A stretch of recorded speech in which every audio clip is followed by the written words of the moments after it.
We're waiting for Garvine. Yeah, we're waiting for Garvine. Mr. Stewart, any update? He's close. He's close. He was leaving the Franklin High Courthouse down the street 10 minutes ago.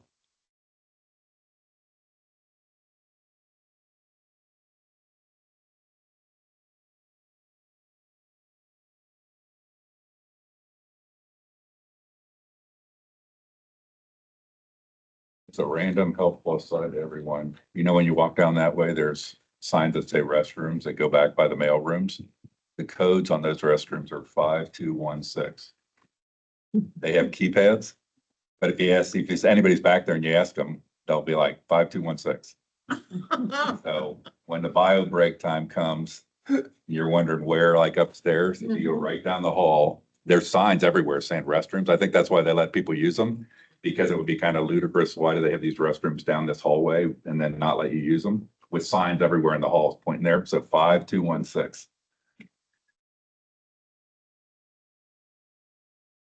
No need to then go upstairs or back through the building.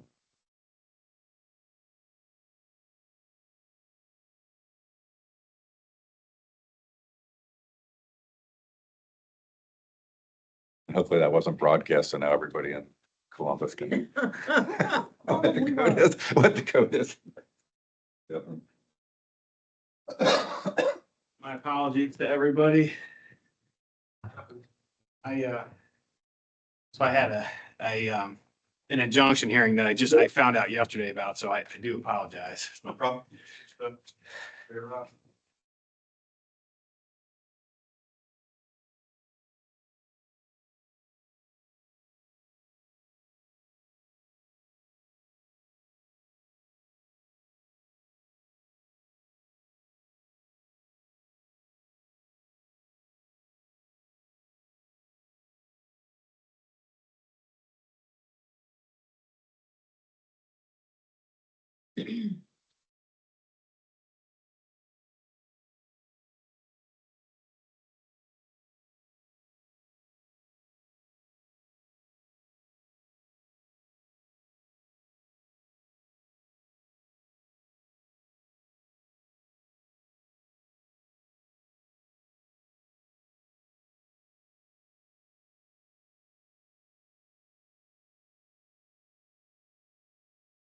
We asked a housekeeping question when the commission's ready to go forward.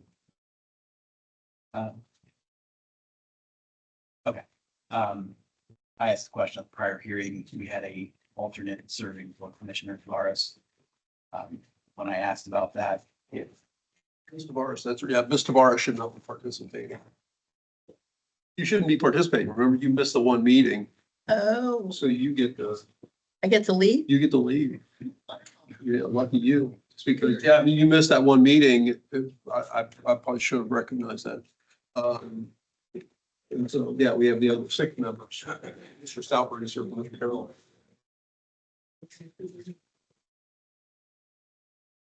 No, because he hadn't sat in on the first. Oh, yeah, right. Yeah, because you tacked that. Him here.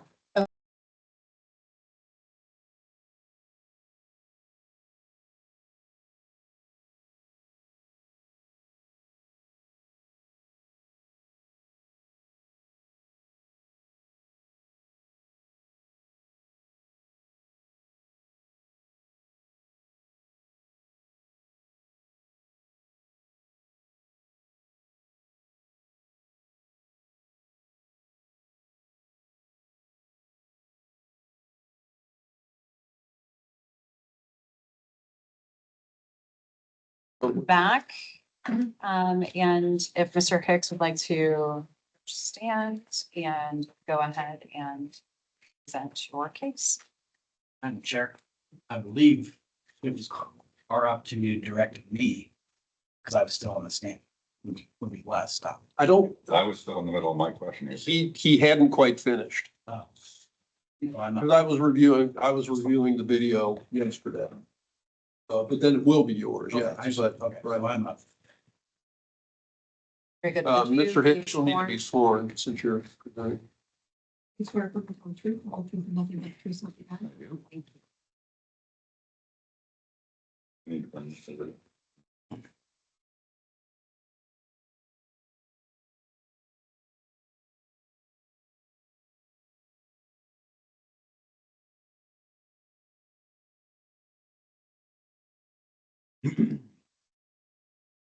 This is nothing to work with. Underneath, if you, Look, on the bottom, there's a little button. If you push it. It should flash. No, eventually you'll get it to green. Yeah, so eventually And then you'll turn have red. to push it started.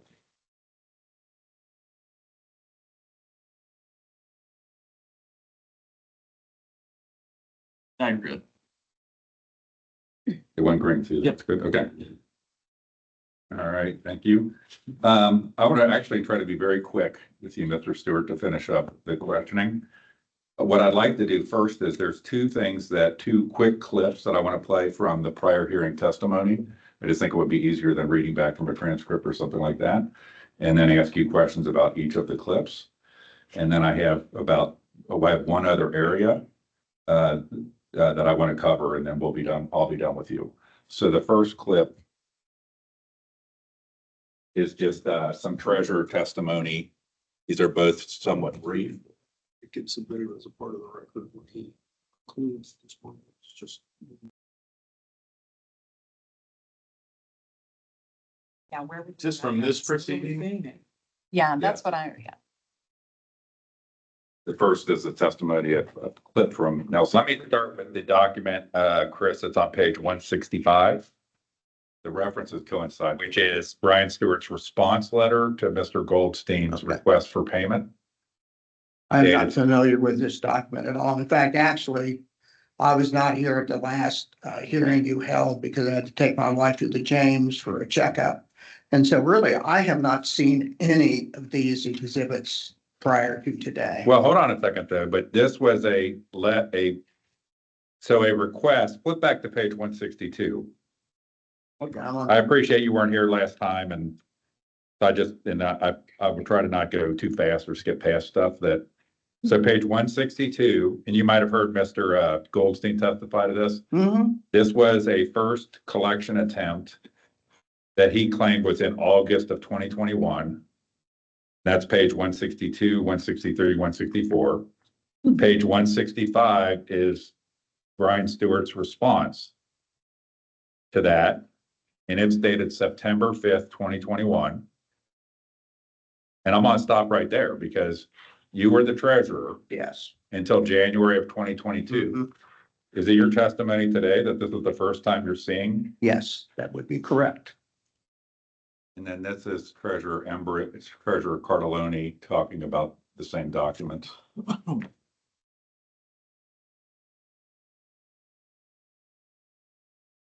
The references on there is where it is in your original YouTube video. So I actually went back and listened to your testimony last time, Ms. Cardelloni, and I was a little unclear. We just heard Mr. Embry testify that he was unaware of the constant content invoice until my complaints. And I thought when you testified last time that your testimony was that you weren't aware of it till my complaints. But I want to give you a chance to clarify, when did you become aware of the constant content invoice? Through your complaint. Okay, so I would like you to look at, it's going to be page 166. In there, but he can probably put it up there, it's easier. We're not going to go into the detail of it, so. Yeah, he's got it up there. And then he's usually pretty good at being able to zoom in awesomely. So are you familiar with this letter dated November 27th, 2023? Not until today. Okay, so that's it. And then are you able, Chris, to put up the actual exhibit pages? When we get Yes. there? Okay. So my question, Mr. Stewart, is both treasurers testified that they had not seen documents either until my complaints or actually until the hearing itself. Why would you not share documents with your designated campaign treasurer? There's no obligation that I share a random collection letter from an attorney with the treasurer. I mean, we knew that there had not been an invoice ever sent to the committee by Constant Content at any point in the past. We had talked with, at that time, the House Republican campaign caucus staff about how best to respond. That response did not involve either my former treasurer or my current treasurer. And so, you know, we had everything we needed to send the response to the Goldstein letter, and that's what we did. I think at some point I had a phone call or a text or just, I feel like at some point I said, hey, you know, this issue's been raised, we're handling it, but it was not something where I was like, I need to scan this letter and immediately send it to my treasurer. So there's a big difference between immediately sending it to your treasurer and not even giving it to your treasurer until a proceeding is underway in a hearing. And when you said we, a couple of times there, you referred to we. Is the we anybody other than just you? When we got the collection letter from. Can you be Attorney clear when you say we? Goldstein, I'd like you to. use Royal the we, proper we I or have a. I received. There is a committee and there is myself. When the committee received the collection letter from Attorney Goldstein, we discussed it with the folks that we thought had the most relevant advice to give, and we responded in the way we were collaborating and decided that we would respond. So the letter is not really relevant to anything that my current or former treasurer was doing. So we didn't send it to them at that time. So who specifically, other than you, was consulted with prior to your sending the response to the collection letter? Stephen Caraway, Don Bry, that's all I remember. In 2021. Mhm.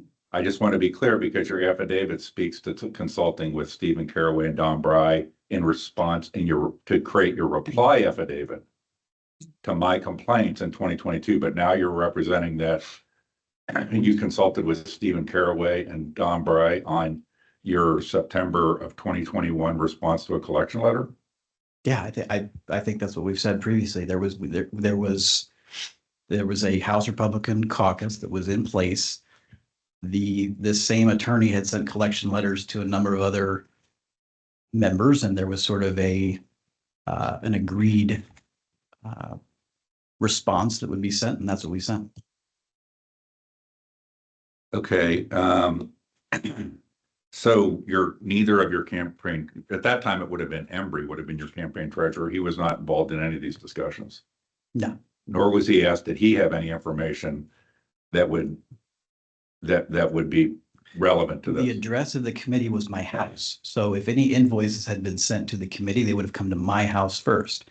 Knowing that no such invoices had ever been received, there wasn't any reason to ask whether they had sent them to Mr. Embry. So it doesn't strike you as odd that a candidate would not in any way consult with or inform their treasurer of bills being received? A bill was not received. I mean, that's the entire point of the case. There was no invoice and no bill. So of course I wouldn't send a non-existent bill and a non-existent invoice to my treasurer. I'm sorry, but in August of 21, and then you responded in September of 21, you absolutely received a bill, didn't you? No, absolutely not. So what do you call what Mr. Goldstein sent you? In my response, I said, I have the letter. I think at that time we said we didn't know what was really being demanded. The response was, this is a fraudulent request for payment from somebody who was under federal indictment. We disputed the letter. So there was nothing to report and nothing to. Could you put on Address. page 164 of my exhibits, Chris? 160. Yep. Which is part of exhibit A.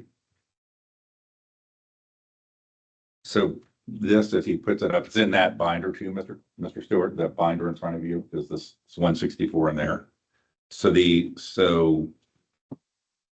is from Mr. Goldstein, the full thing. You had your response letter, but What page is that? 162.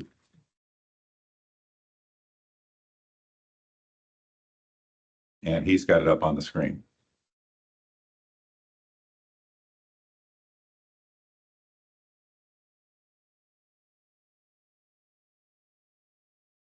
So this is the letter that he sent you. He can't remember the exact date, but end of August. And do you not read in that letter a specific amount of money? And then the page 164 is the specific invoice? Are you telling me page 162 is the letter allegedly from August 21 and not the one that you produced later? So you provided what is there now, and this has been submitted by Mr. Goldstein. But page 165 is what you provided, but Mr. Goldstein also provided it. If you recall, you provided your response letter, but you claimed that you didn't have a copy of the original request to which you were responding. Yeah. But Mr. Goldstein provided I that. received this letter. We disputed the debt. Who's you know, who's we? the committee, myself, folks I had discussed it with. So Stephen Caraway was one of those people. Yes. Okay. So, but you didn't feel that you just testified it was not an invoice or not an amount, a clear amount. Would you agree that, isn't it? I see an true that amount. this Yeah, I is mean, there was an invoice and a amount. Clear amount? There was amount, but I think the entire point of disputing it was we had no idea what they were claiming we owed for Okay. a but year and a half after the election was over. Would you admit now that what they were, the lion's share of what they were claiming was a radio ad that you participated in doing the voiceover for? Sure. Okay. Right behind that, page 166, it's still part of Exhibit K. Was Mr. Goldstein had sent you a second. So part of that questioning of Ms. Cardelloni was referring to the second one. So this is from November of 2023, and she said she had not seen it until the hearing. Yeah, neither had I. So it's your contention that you never received this until the hearing, Absolutely. that Mr. Goldstein's, that the mail never got to you. I don't know by what reason it did not come to me, but I had never seen this letter that he claims was a follow-up letter until this hearing. And by the way, so Mr. Goldstein would represent that the 318 invoice on Is he here? 164 was, but he's testified, Mr. Stewart, let's be efficient. No. That was an original invoice, but you would maintain that also never got to you until my complaint, or until September or August of 2021. If I did not receive the letter, I didn't receive anything he claims was attached. Okay. All right, so last question on that I want to move on is, it doesn't strike you as odd or peculiar or suspicious that a candidate would not share any of this with his own treasurer? Not at all. That seems normal. When we have a planned response, a letter, I'm an attorney who does collections work. If I know how to dispute a debt, I don't need to involve my 80-plus-year-old treasurer to send a letter that says, if you think this is a debt that we owe, prove it. But you realize the treasurer has a legal liability relating to your reporting. And so they can be put in legal jeopardy by you not. I'm not going to reporting argue with something. you. I'm answering your question of what we did. Okay. All right. I want to move on. And this is the second and last clip that I want to play that is from last time I get here. And this is almost at the end of your testimony.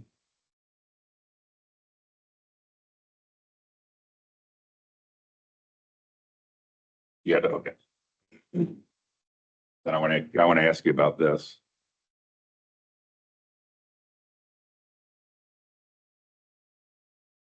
At least it's a refresher for how we After enter. the campaign, I specifically reached out to Jeff Longstreth, Megan Fitzmartin, Anna Lippincott, Stephen Caraway, and said, I have $70,000 left in my account.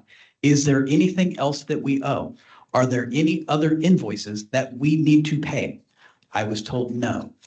I then made a second round of calls to all the same people and said, since I knew that this was such a goofy, bizarre primary scenario where I don't know if the right hand knows what the left hand is doing.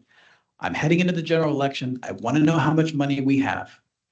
Are there any other invoices for anything else that we owe? I was told a second time, no, no, no. If you haven't received a bill by now, you don't owe anything. That is why when I receive a year and a half later, a claim that directly contradicts what Jeff Longstreth told me immediately after the primary, then yes, I believe that's bogus. I think he got paid by HRCC. I think he got paid by somebody. And because he's hard up for money, indicted, and doesn't like me very much, well, let's see if I can go chisel another $12,000 out of Brian Stewart. That's why we disputed the payment. So page 164 in here. So you said after the primary. When was the primary done in 2020? Do you remember that? I think April. Okay. So when is the date on the invoice on page 164? 2020, What's the exact date? March 18th, 2020. What's unique about that date? No idea. It's the day after the primary. Great.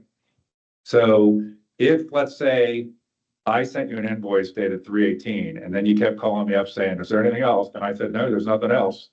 You have what you have. Might it be that that date, 3/18, is prior to the end of the primary that ended in April? It's a day after that one might assume that you have that invoice and you understand that you're obligated to pay it. Objection. No, my testimony, again, is I have never received this, whatever date he wants to put on it. I never received an invoice from Constant Content until August of 2021. Okay, so Chris, if you could put up page 27 for my exhibits. So you, at the end of the 11/21/24 hearing, you 27? For the commission members' awareness, these are now in your inbox. If you'd like to reference them. They're the same as from the last hearing, so you had them from before. We've had them in physical print form in the other hearings, so I just want to make sure the commission members have the materials. in front. Okay. So,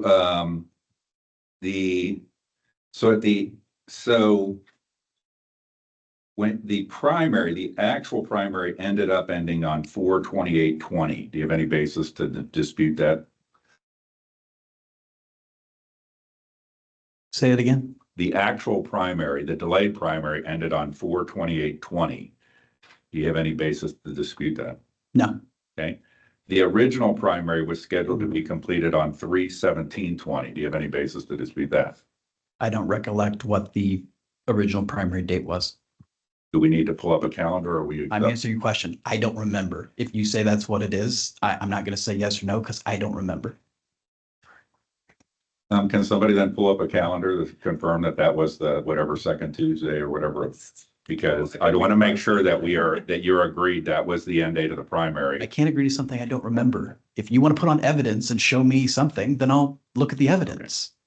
Pretty all right, unimportant.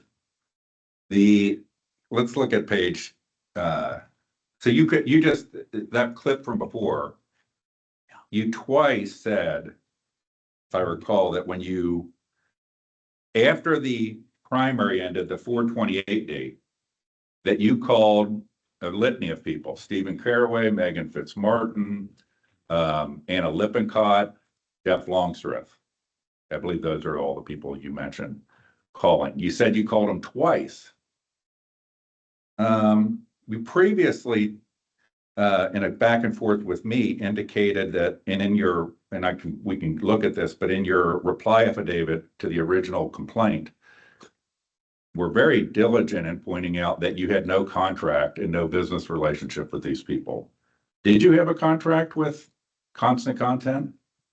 No, Did you have a relationship with Constant Content? I didn't know it.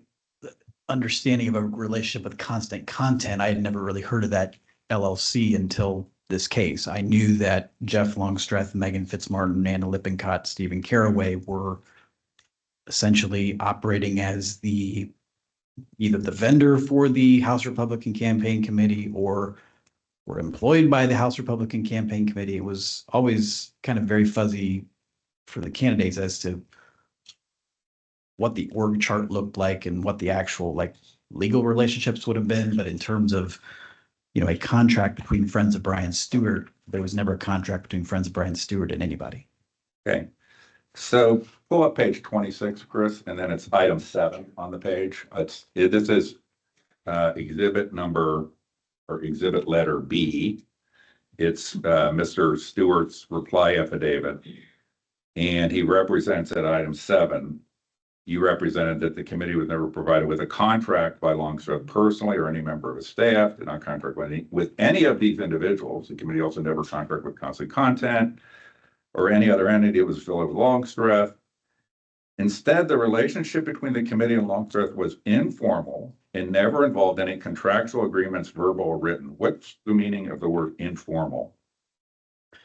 I think it's largely what I just said. there was a general understanding that he was to some degree in charge of the House Republican Campaign Committee and the campaigns that they were involved in. There was a general understanding that, you know, he and his team were helping candidates and helping run campaigns for the caucus. But there was never any kind of, I mean, there was never a contract, which I think is, you know, relevant to whether somebody's owed money.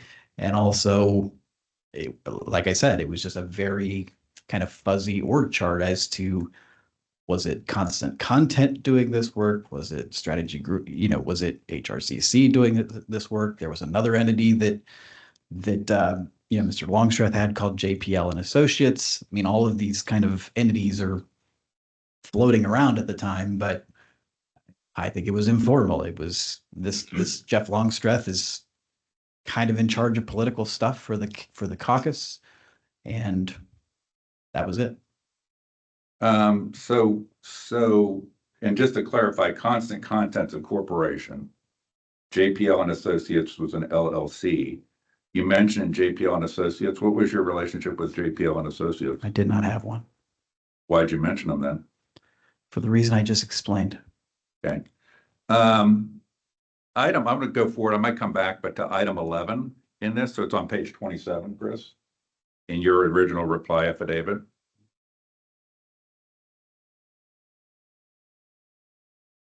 So it says there, and I'm just going to say some highlighted parts on item 11. You won the race. After the 2020 primary was over, on or about late April, or early May, I contacted Longstreth staff to determine if the committee had any outstanding bills to be paid.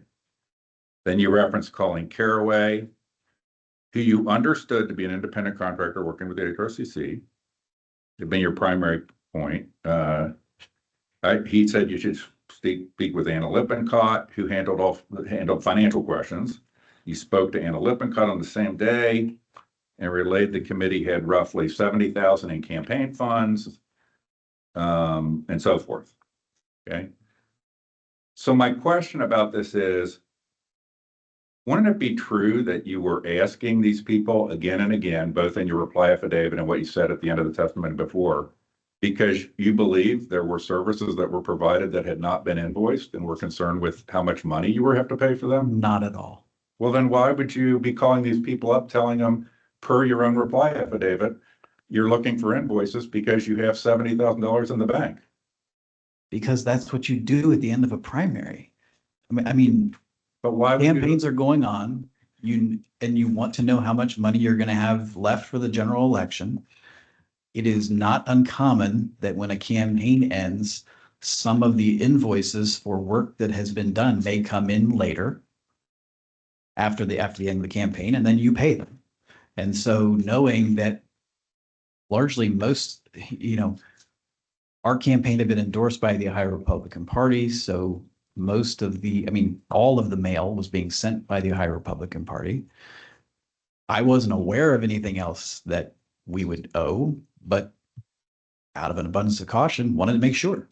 So we asked multiple times, is there anything else that we owe? And we were told no.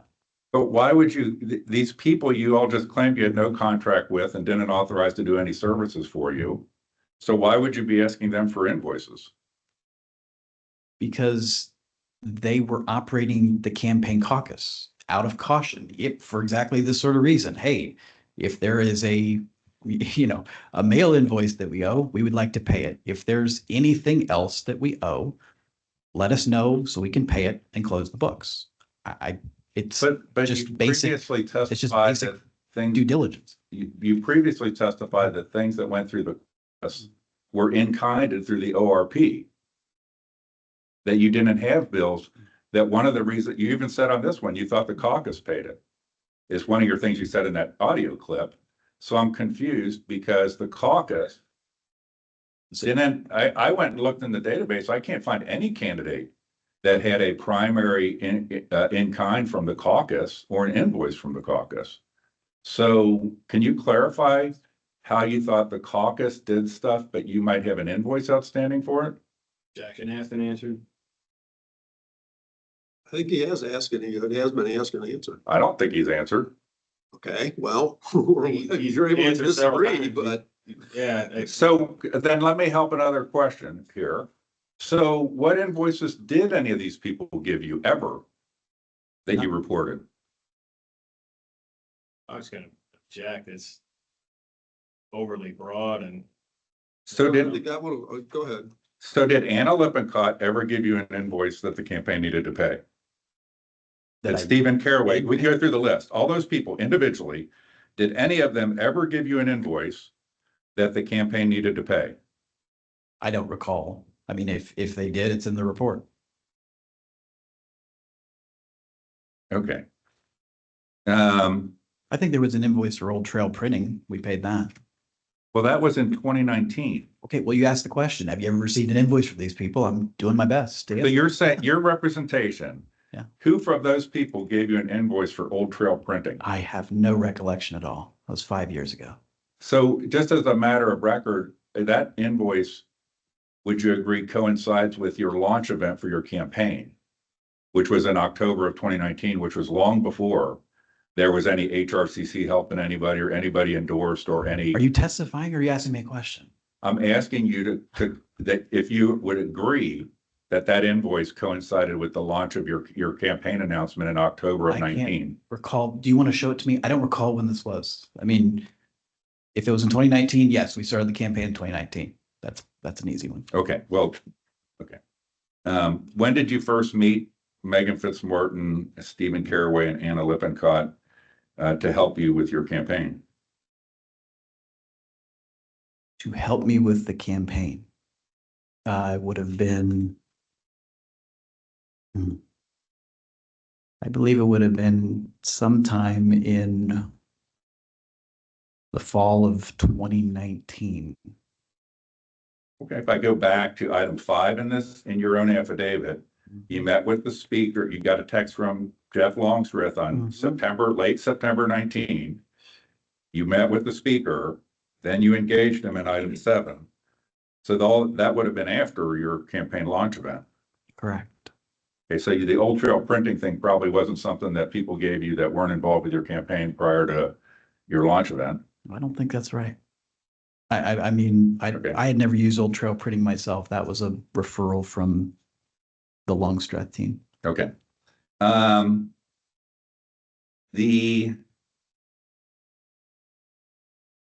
other thing I want to ask you about is, and it relates to page 109 in my exhibits, which is Exhibit I.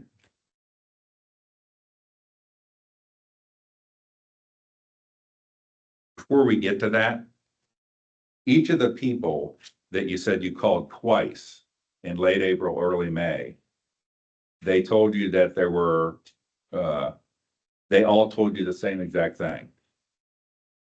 There's no invoices, nothing coming.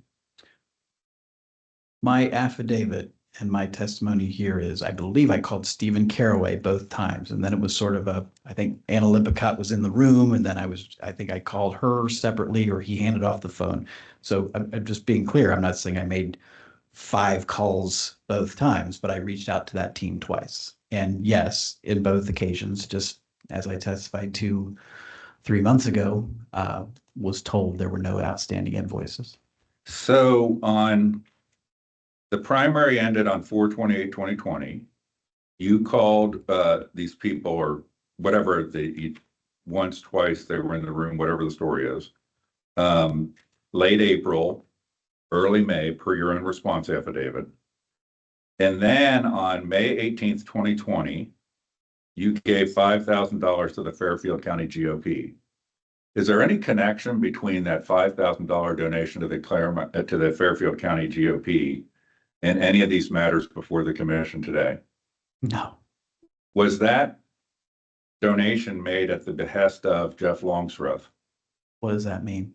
that he asked you to make that donation? He said that it would be a good idea, and if I was willing to do it, could we do that? We'd like to support the local parties. That's typical. I've made dozens of donations to my local parties. I had 6 counties at the time. I think if you look at my reports, there's probably more than a dozen contributions to local parties. Well, I can't find, I did look at your reports and I can't find, can you point out any donation more than say $250 to a local party? Do you want me to walk through all of my? Well, or say, Well, this is an exceptionally, here's the point, Mr. Caraway, why I asked that question. And yes, I would like you to find any contribution or agree with me that all of your other contributions to Republican parties in your counties were small amounts, or for things, small amounts for like a ticket to an event or something. This stands out as interesting because it's multiples. It's like 10 times bigger than your next largest contribution to any GOP. Okay. How And does it this, how happened does this right relate to your after the claims? primary ended. How does this relate to your claims?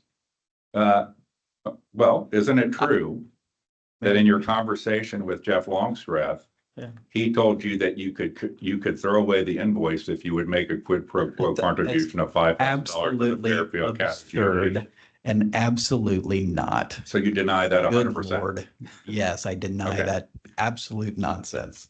Okay, Jackson, you're on. Jesus. I'll talk to Mr. Caraway. I have other witnesses ready to testify. So this would be a good time to clarify the involvement of Mr. Longstreth in you making that donation to the Fairfield County Republican Party. Do you have any other clarification you'd like to give around that? No, there was a primary, we had excess money. My understanding, it's good practice for county parties to be solvent and vibrant, and we had extra money. It might be a good gesture to give some to the local party ahead of the general election. This is basic stuff. So speaking of that, your primary, how many candidates were there in your primary in 2020? I know there was the gentleman that testified, Bobby Mitchell, but wasn't there a third candidate also? 3, including myself. Okay, so at the end of your primary, you had $70,000 on hand. Do you have any recollection of how much money you actually spent on your primary? If you totaled it all up, or no recollection? No, Jackson just, relevant. it's, the reports speak for themselves. Okay. Do you believe that campaign finance reporting, accuracy, completeness, and transparency is important? Sure. Okay, would you describe the Ohio Elections Commission process around that as a circus and no-show jobs of commissioners? Jackson. Sustained. It's directly relevant if Mr. Stewart is tweeting that and threatening to shut down this commission as part of his finance committee chairmanship, and Yeah. tweeting that it's a circus where people put hairdresser appointments and baseball games above being commissioners, and doing that on Twitter. That's directly It's not relevant. To the It's- facts of this case. It's relevant to an impeaching a witness who does not take the process seriously. That's you your know that. assertion. That's not necessarily the case. You can't assert that that's the case. Okay. That's all my questions for Mr. Stewart.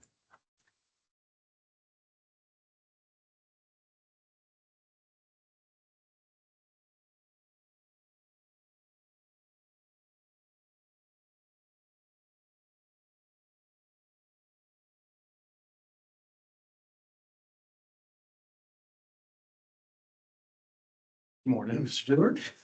Hi. Can you, why don't you give us a little bit about your electoral background, just to, kind of reset the table a little bit? When I was a second-year law student, I ran for village council in Asheville. I won that race. I served for 3 years. 2012, I ran for Pickaway County Commissioner.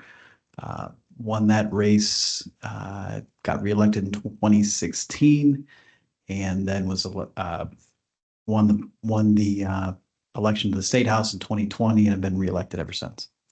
Okay. Tell us a little bit about your professional background.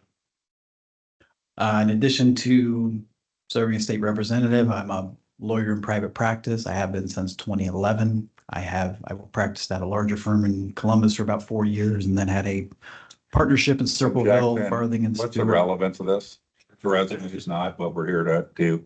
If what I try to bring up about his direct tweets about this commission being a clown show is not relevant, him just running through that he's a lawyer is not relevant either to the specific matters at hand. It's just, it's typical background information. Go ahead. I practiced at Farthing and Stewart LLP in Circleville, and then in 2021 formed the law office of Brian Stewart in Circleville.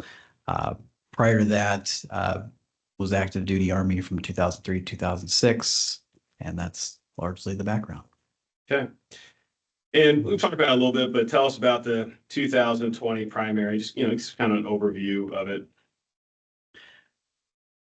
I had been planning to run for a couple of years, as you typically do if you want to be successful at it. And so heading into 2019, had lined up probably 50 plus local endorsements, 2 members of Congress. We were on pace there were only 3 of the 6 counties in the district that endorsed candidates. All 3 endorsed me. And so I think in August of 2019, we announced we were running. And at that time, did not have any involvement with, the sitting speaker or his staff. Once we had secured all those endorsements and the campaign was going along, my affidavit already speaks to this, but, was contacted by Jeff Longstreth to ask if I'd like to sit down with former Speaker Householder.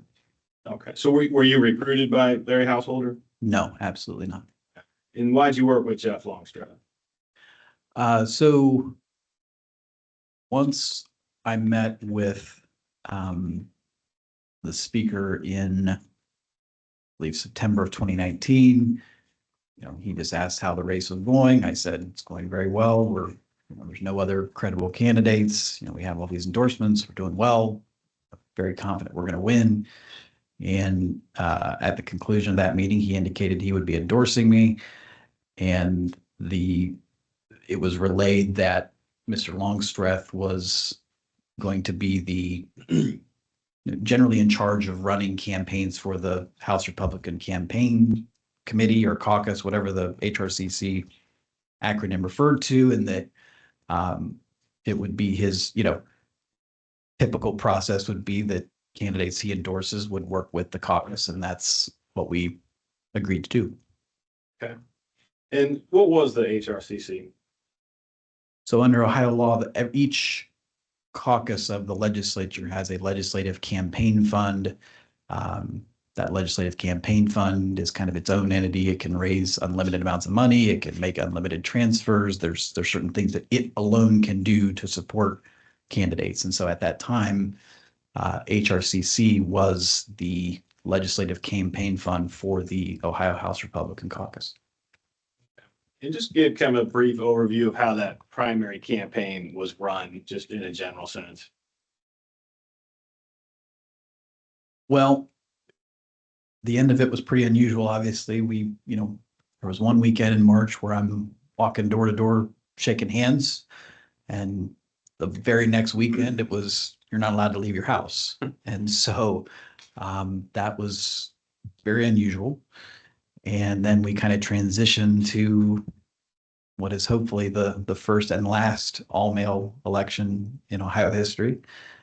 So it became really just putting stamps on pieces of mail and sending them out for about an additional 3 weeks or so. We worked with Jeff Longstreth, with Stephen Caraway, with Megan Fitzmartin on just running a winning campaign. And I think we got almost 70% of the vote in a 3-way race, which was really good. And then the primary was over. Okay. And were you endorsed by the Ohio Republican Party? I was. And so what does that mean? What does that mean? Well, it's a big help in a primary because the Ohio Republican Party and the Democratic Party has essentially a special mail permit where they get to send mail at a reduced rate compared to other normal candidates. So, pardon me, if you are successful in getting the state party's endorsement, then the mail that your campaign sends costs you less. Now, in effect, the Ohio Republican Party sends that mail and they pay for it and they send it out. And that is the process. So obviously that's a big benefit. And we were very pleased to earn that endorsement. So on the flip side of the coin, once you have that endorsement financially, economically, it doesn't make sense for you to do things that the Ohio Republican Party can do for you for pennies on the dollar. Is that right? Correct. If Friends of Brian Stewart would send the mail out, it would be 2 to 3 times more expensive than when the Ohio Republican Party sends the mail out. All right. So the Ohio Republican Party sent you a notice that had the Ohio Republican Party ever sent you a notice that they'd done an in-kind expenditure? Yes, they did. Okay, and you reported that in your campaign finance reports? Absolutely. All right.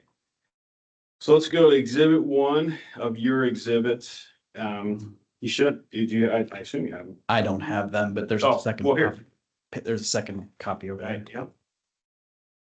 Can I approach over here? Yes. Yes. So if you go to page 1.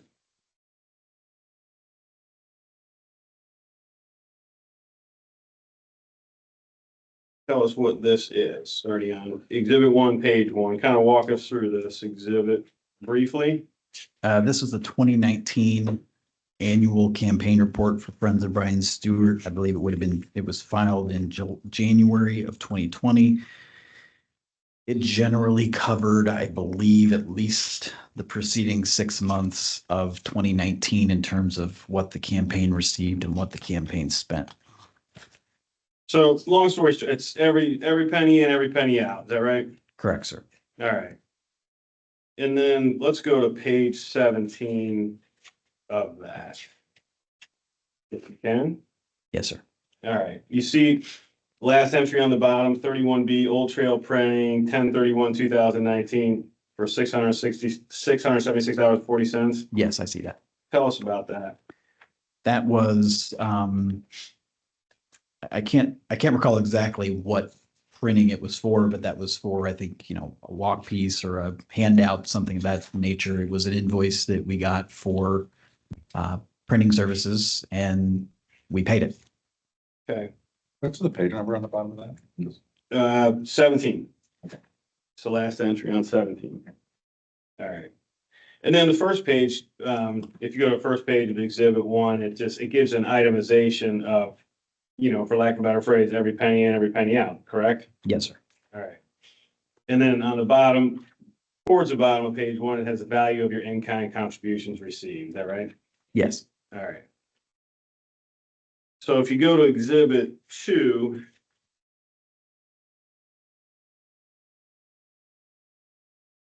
When you're there, identify exhibit. I'm there. All right. You can identify exhibit 2. This would be the Friends of Brian Stewart 2020 pre-primary finance report. Looks like we filed it on March 5th, 2020. All right. And so as the first page indicates on this reporting, you've got in-kind contributions of $34,355.74. Is that correct? Correct. And what would that primarily be for?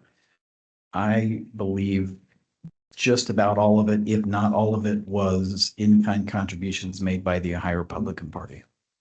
For mail pieces, et cetera. Is that correct? I believe that's what they indicated. I think it was printing and postage is the term they used. Okay. And if you go to page 31, I'm there. and if you look at the entries by the Ohio Republican Party, there's 2 of them, the 3rd and 4th down. Yes. Tell us about those, or tell us the significance of those. Well, these were $6,411 on February 12th, $27,812 on February 19th, both by the Ohio Republican Party, both for printing and postage. These would have been, to my understanding, these would have been mailers that were sent on to advocate for the campaign. And again, if your campaign sent these, the cost would be double, triple in that range, correct? Correct. All right. So the Ohio Republican Party, they paid to send mailers for Friends of Brian Stewart, correct? Yes, sir. And did Friends of Brian Stewart report all those Yes. mailers? Every in-kind contribution that we were informed of, we reported as an in-kind contribution. And again, these reports are every penny in, every penny out, correct? You got it. And that's how they have to be, correct? That's right. And then exhibit 3, if you bump over to that, page 36, you see that? I do. All right, and then first page says in-kind, $24,461.77, do you see that? I do. All right, if you go to flip a page, page 37 and 38, there's several entries from the Republican Party. Do you see those? I do. Can you walk us through those, please? Yes, I mean, on April 23rd, we had $11,647.10. You want me to read every one? I mean, there's about 5 or 6 that No, move through no. the next page. They're roughly anywhere from $1,000 to $6,000 of individual expenditures. And then to your knowledge, did Friends of Brian Stewart ever send out any mail that was marked quote unquote paid for by Friends of Brian Stewart? No, And again, we've kind of tread this ground. Why wouldn't you do that? because if we had, we would have been paying double or more what the cost would be if, rather than just letting the Ohio Republican Party send it out. And then throughout the hearing, we've seen some pieces that Mr. Hicks has shown that some mail pieces that are marked, quote unquote, paid for by Friends of Brian Stewart. Do you believe those were sent out? I'm sorry, can you say that again? Sure. Throughout the hearing, we've seen mailers that are marked, quote unquote, paid for by Friends of Brian Stewart. Oh, You No. believe those were sent? no, I mean, the only reason there's mailers in these exhibit lists is because we crawled back through and found every draft email that we received with a draft of a mail piece and then produced what we had. But the reality is it's very common that the vendor just, some of the disclaimers, even on these draft mailers are wrong. It's, Citizens for Brian Stewart or, Stewart for Ohio or what it is, because the vendor, they're just designing a piece. They know there needs to be a disclaimer, but they don't necessarily know the specific name of what the committee is. And so it's just very common that you'll get a draft. You'll say, oh, that looks pretty good. But obviously, like, the disclaimer needs changed before it goes out, and then it always was, to our Okay. understanding. So, yeah, and to kind of go through some of that, the reason that Mr. Hicks has those mailers is because you provided them, correct? Correct. You went through and you provided everything that you had, including drafts and so forth. Is that correct? Correct. And then if I understood your testimony correctly, it's typical for these vendors to send draft copies of mailers that they may mark up relatively quickly with some draft on it, and they'll put placeholders, and it'll be a kind of a working back and forth draft. Is that fair? Right. And, if it's a minor edit, they don't always send you back the final, right? If the only edit is, hey, fix the disclaimer, you'll just get kind of a, yep, Roger, we'll do that before it goes out. And that's what they do. And then the placeholder paid for by Friends of Brian Stewart would be replaced by Ohio Republican Party or whatever their formal name was, correct? Exactly. All right. And then throughout these, obviously you paid a lot for postage throughout these reports, correct? Yes. And why is that? So when we went to the all mail election, when a state party sends mail through its permit, it goes, in many cases, again, this is my understanding from others involved in this space, that if you send by bulk rate, you're kind of at the back of the line, right? So if you dump 10,000 pieces of mail on the post office that are political mail, understandably and probably good policy, they take care of Joe Buckeye first and get his mail delivered. And then when they get time, they get your political mail out, if it's bulk rate. So when you have an all mail election and people are literally voting every day by mail, a determination was made that we can't afford to really wait and let there be this, 4, 5, 6 day lag between when somebody requests and receives their absentee ballot and when their mail piece from, advocating for my campaign might arrive. So the process became, we would literally, ORP would send us a big box of mail, a big box of mailers, but they would say, if you want them to arrive in time, it would behoove the campaign to buy your stamps and put them on it and, send those out. So that's what we did. Okay. And that was kind of unique to that campaign, correct? It was. All right.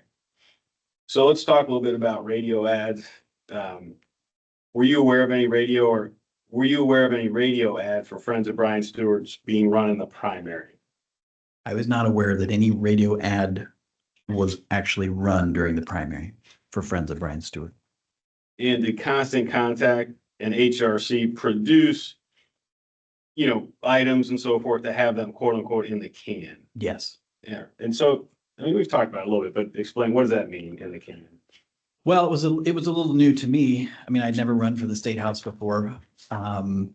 But it was kind of explained that, if we get to a point where we feel like we need to run radio or TV or, some of these other things, if we wait until we need it, it may be too late to produce it. And so the idea was, and I'm not familiar with all the back end work that goes into that, but my understanding was you might have a number of candidates who all kind of recorded a radio ad on the same day to have it in the can, but that maybe only 2 or 3 of those candidates were in races that were close enough where it was actually going to run. And so, yeah, I mean, I didn't recollect this at the time of my affidavit, but, looking back and responding to the complainant's discovery requests, I mean, I did see there's an email, there was a draft ad put together. I didn't recall having done that, but clearly that's my voice. So we produced, the ad was produced, but it was my understanding based on our being so far ahead in the race that it was not likely that the money would be spent to run that. Okay. So you put that stuff in the can just in case you need it. That was my understanding. It was your understanding too that you do that stuff in preparation to see how the race is progressing, and if it's quote unquote necessary, it'll get run. That's right. All right. Did you film a TV ad? We did there was a B-roll day where I think a lot of candidates showed up and, put on a hard hat and, walked around a factory and yeah. What was that, run or? No, All right. So it's quote unquote in the can as well. that was my understanding. Okay. You participated in that, right? Yes. Okay. All right. And did you believe that a radio ad was actually going to run? No, I did not. Did you authorize an ad to be run? I mean, I recorded just to be clear, I mean, part of producing the audio of the ad was I had to put the Friends of Brian, approved by Friends of Brian Stewart. So I recorded the disclaimer, but I was not told, hey, we think this ad needs to be run. Do you want it to be run? Hey, here's the cost. Do you think this is worth it? I was never consulted about whether a radio ad would be run. So I had no reason to believe that it had been run. Okay. So you didn't sign a contract, right? I did not. And you didn't, there's no emails or text messages from you saying, hey, run that ad. No, Do you listen to the radio? not much. You listen to country radio in Zanesville. Might be bad for my career to admit this, but no, I don't really listen to country music radio. That is bad. Yeah. And would you have been able to hear a radio ad running on country music in Zanesville at your law office in Circleville or your home in Asheville? No, I mean, again, in that primary campaign, especially the latter portion, we're kind of homebound. We're in the middle of COVID. I was either home or at my law office in Circleville. None of the stations, to my understanding, the stations that were identified as allegedly, running this thing don't reach my house. They don't reach my office. I don't listen to those stations. I never heard the ad. Did anyone ever tell you that ad ran? Any buddies or anybody in Zanesville, or did they say, hey, I heard your ad? No, which I thought was unusual, but I mean, I think it's any other time something has run in another campaign, usually you'll have somebody call and say, hey, got your mail. Hey, saw you on TV. Hey, heard you on the radio. That never happened during this campaign. All right. And then we talked about this a little bit, or a lot, with Mr. Hicks. After the primary, did you contacted Constant Contact or HRCC to see if there was any outstanding obligations, correct? I did. And is that just basic due diligence? We thought it was. Yeah, I thought it was. I mean, I think it was. Look, I had a general sense that it was a little unclear as how everything was working, right? I mean, ORP had endorsed some candidates, but not others. You know, there was HRCC, like I said, there was these other entities that were all kind of operating. I knew the people who were involved and, you know, I thought they had done good work. But in terms of, it's just not uncommon that in a campaign, there might be trailing invoices for expenses. And so, you know, we got to the end. We were trying to be diligent and trying to be, you know, proactive and say, we want to have accurate reports. We want to make sure we've paid everything. And, you know, selfishly, we wanted to know, do I have $70,000 left for the primary? Or by the time I pay all the bills, do I have $30,000 left for the primary? And so that's why we were really, you know, kind of diligent about getting that firm answer that no, there's nothing left owed. Right. Well, and it's intuitive, it's logical, correct? I mean, the campaign's important to you, correct? Correct. And obviously, you know that the campaign finance reporting is detailed and it's every penny in, every penny out, correct? Yeah, absolutely. You want to make sure it's correct. You don't want to get tripped up by something like this, correct? That would have been the goal. So it would be normal due diligence to, at the end of the primary, say, hey, do we owe anybody anything for anything? Correct. Is that fair? Is that what you were doing? Yes. All right. So if you go to Exhibit 8, let me know when you get there.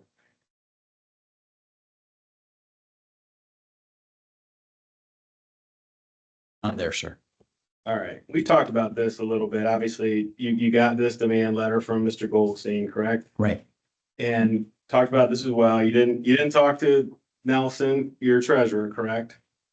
Not at this time, no. Did you talk to your legal counsel? I talked to the caucus's counsel at that time. Okay. And what they advise? That if we had reason to believe that this was a bogus demand for payment, then we should ask the debt collector to verify the debt by providing documentation to show a contract and a legal obligation to pay what was being demanded. Some indication that the campaign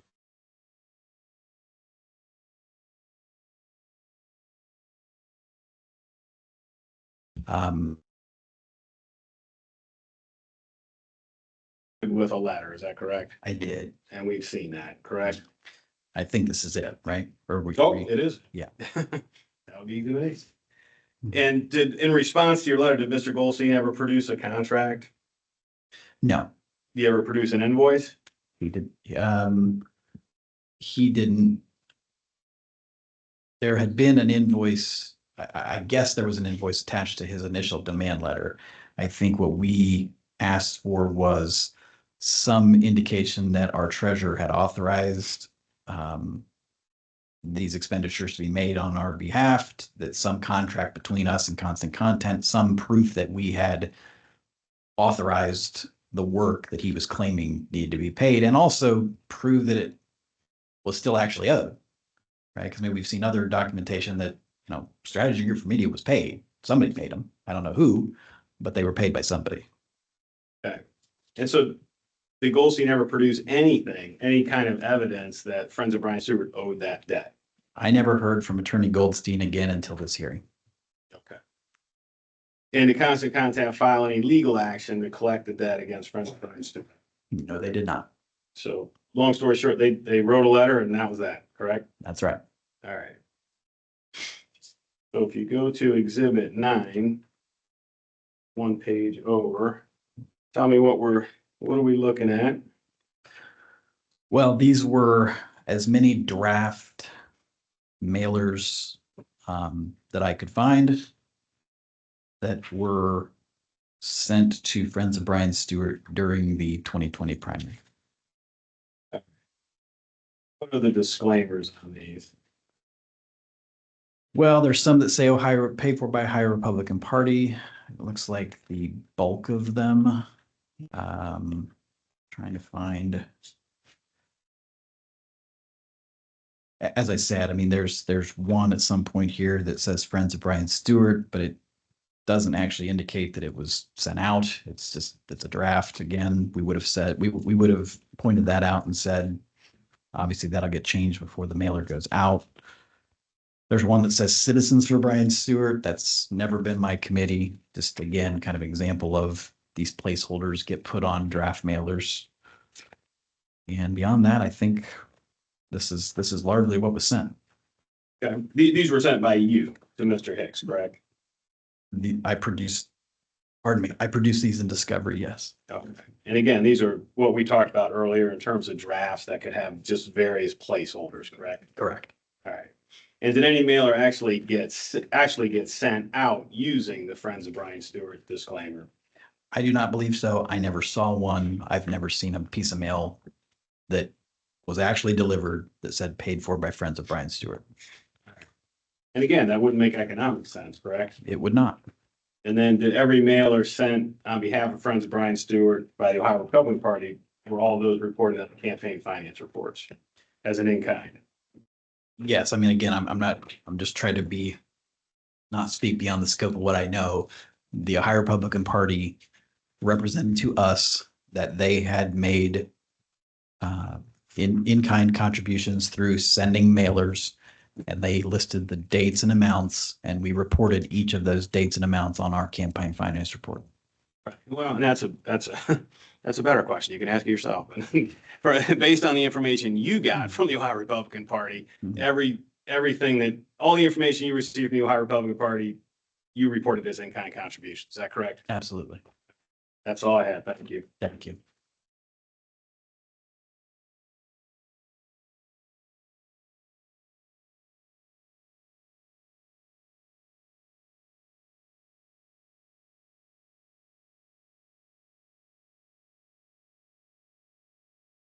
So you just testified that towards the end of the campaign, you were hand stamping mailers to send out. That's right.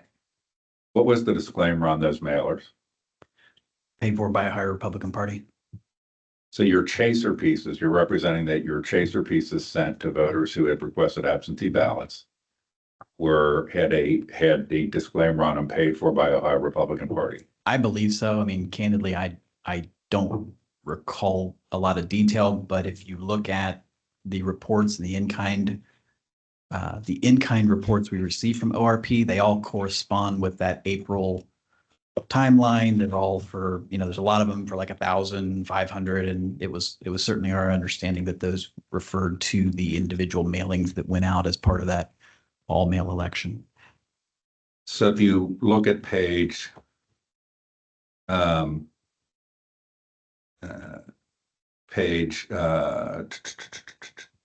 164 in my set, In your which is set. part of Exhibit K. One of the line items on that, here you found it, 164. He's got it up on the screen too, right? Flip to it. Be towards the end, like almost at the end.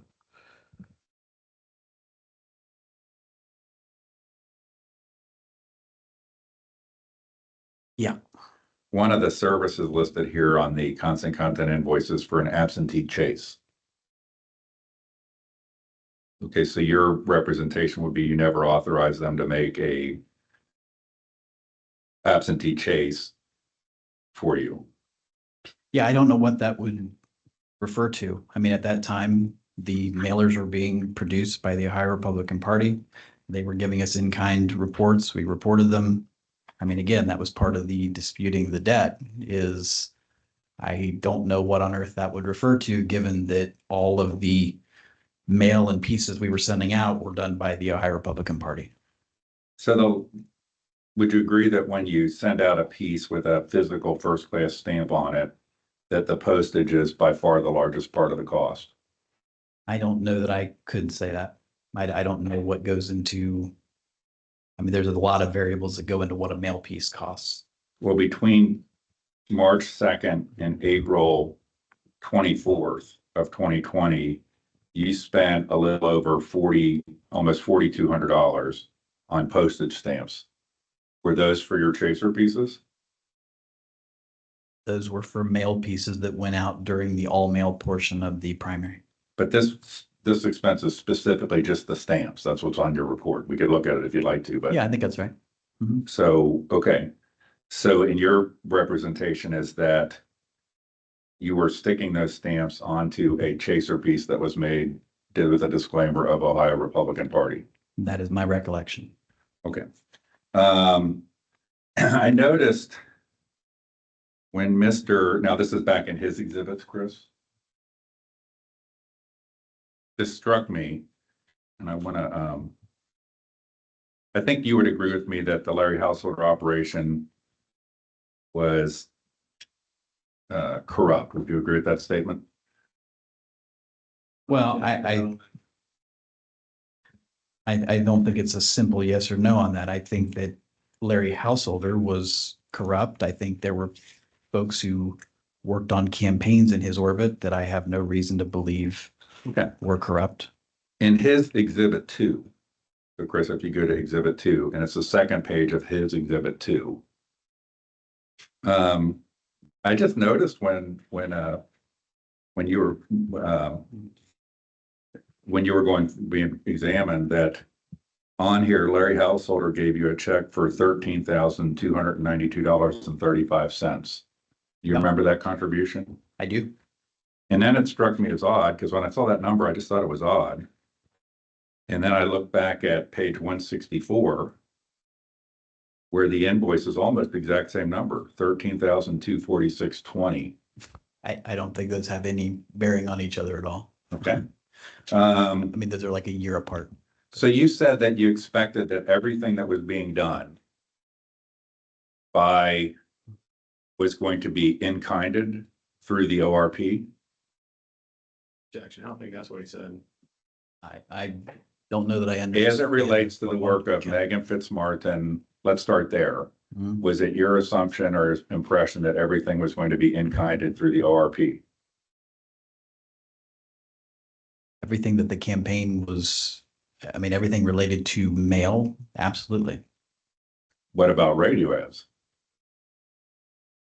Well, that I don't know. I mean, we never had any discussion about how the radio would be done. I believe, again, I don't want to talk too far out of school, but I think there's some campaign reg that would say that it needs to be authorized by a candidate. And if it's authorized by the candidate, it may be that the campaign has to pay for it.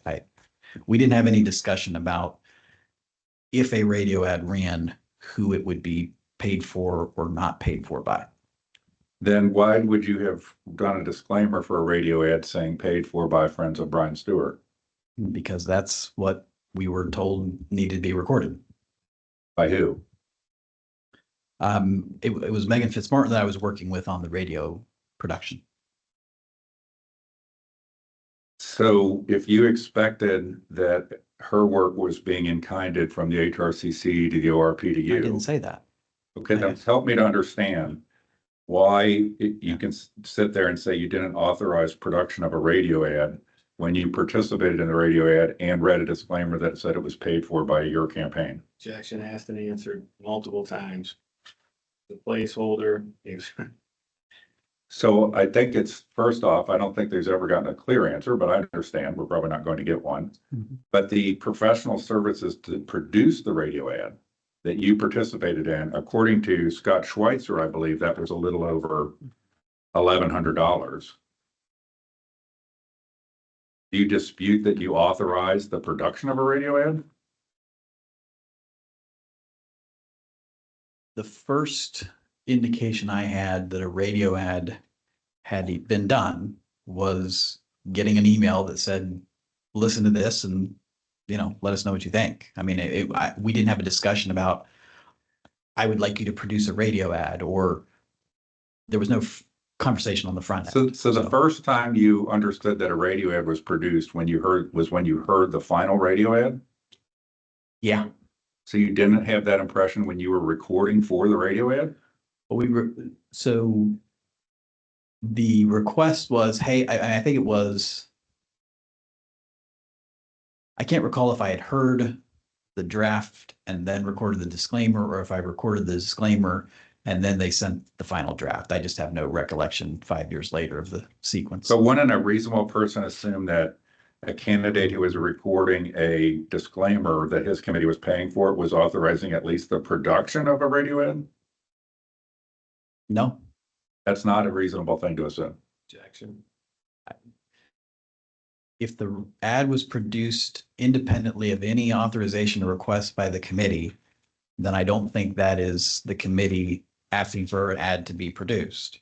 Now, once it's made clear to us that this exists and hey, we want to have this in the can, have a disclaimer done. I mean, I had no problem reporting a disclaimer. So you believe that you don't have to, when professional people who are being compensated produce things for your campaign, unless you run it, for example, you have no obligation? That is, I think, pretty standard practice in across all campaigns. I mean, if it's never used, you aren't generally billed for it, and so you don't pay it. And if you don't pay it, you don't report it. But you keep saying things back a little different, so I want to clarify. You said if it's not used, you're never billed for it, but you were billed for this. I was not billed for this. That's the entire point of this case. Well, as of August of 21, you can't deny that you weren't billed for it because you Yeah. replied that you disputed the bill for it. I disputed it for all the reasons we've just discussed. In August of 2021, the idea that a radio ad had been run for the campaign was news to me.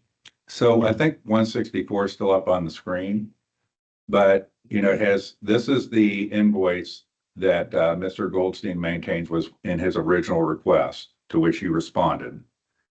And and it had radio airtime production. You knew that you had done a voiceover for a radio ad.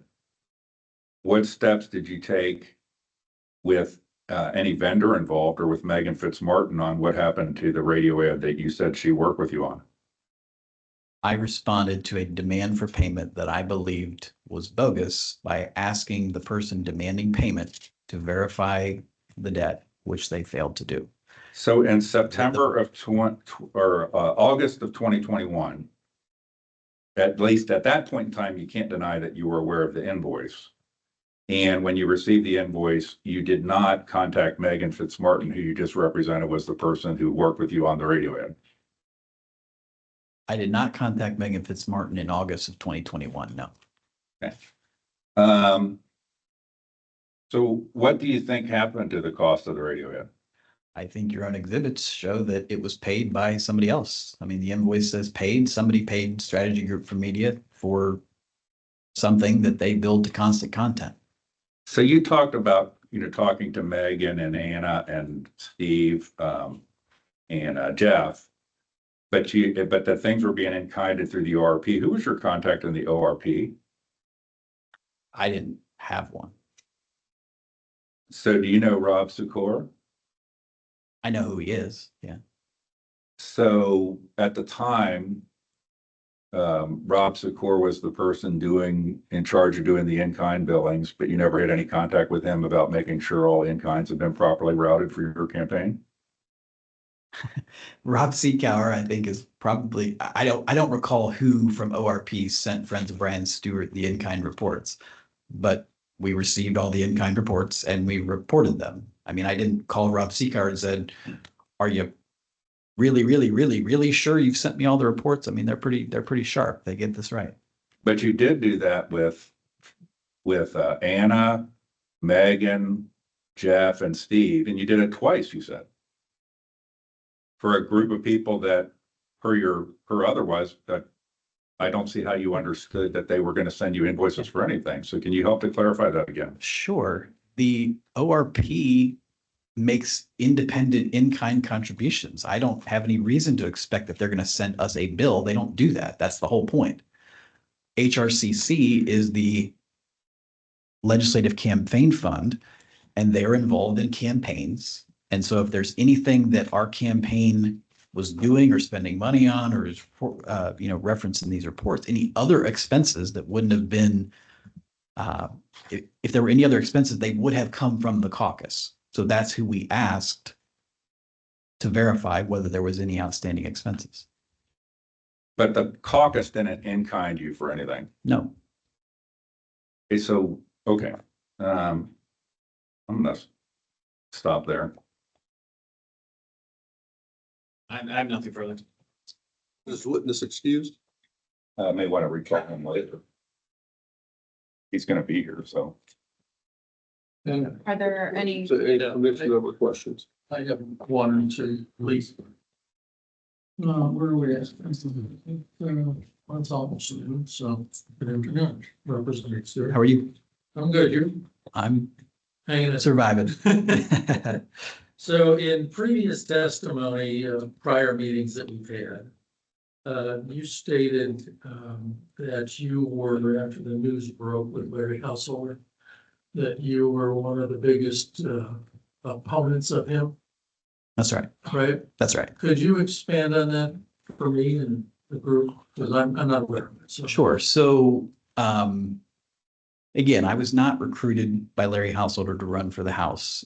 In fact, when I lined up those 50+ endorsements and was getting those county party endorsements, one of my congressmen called me and said, "Hey, I got this weird call from Jeff Longstreth asking me to rescind my endorsement of you.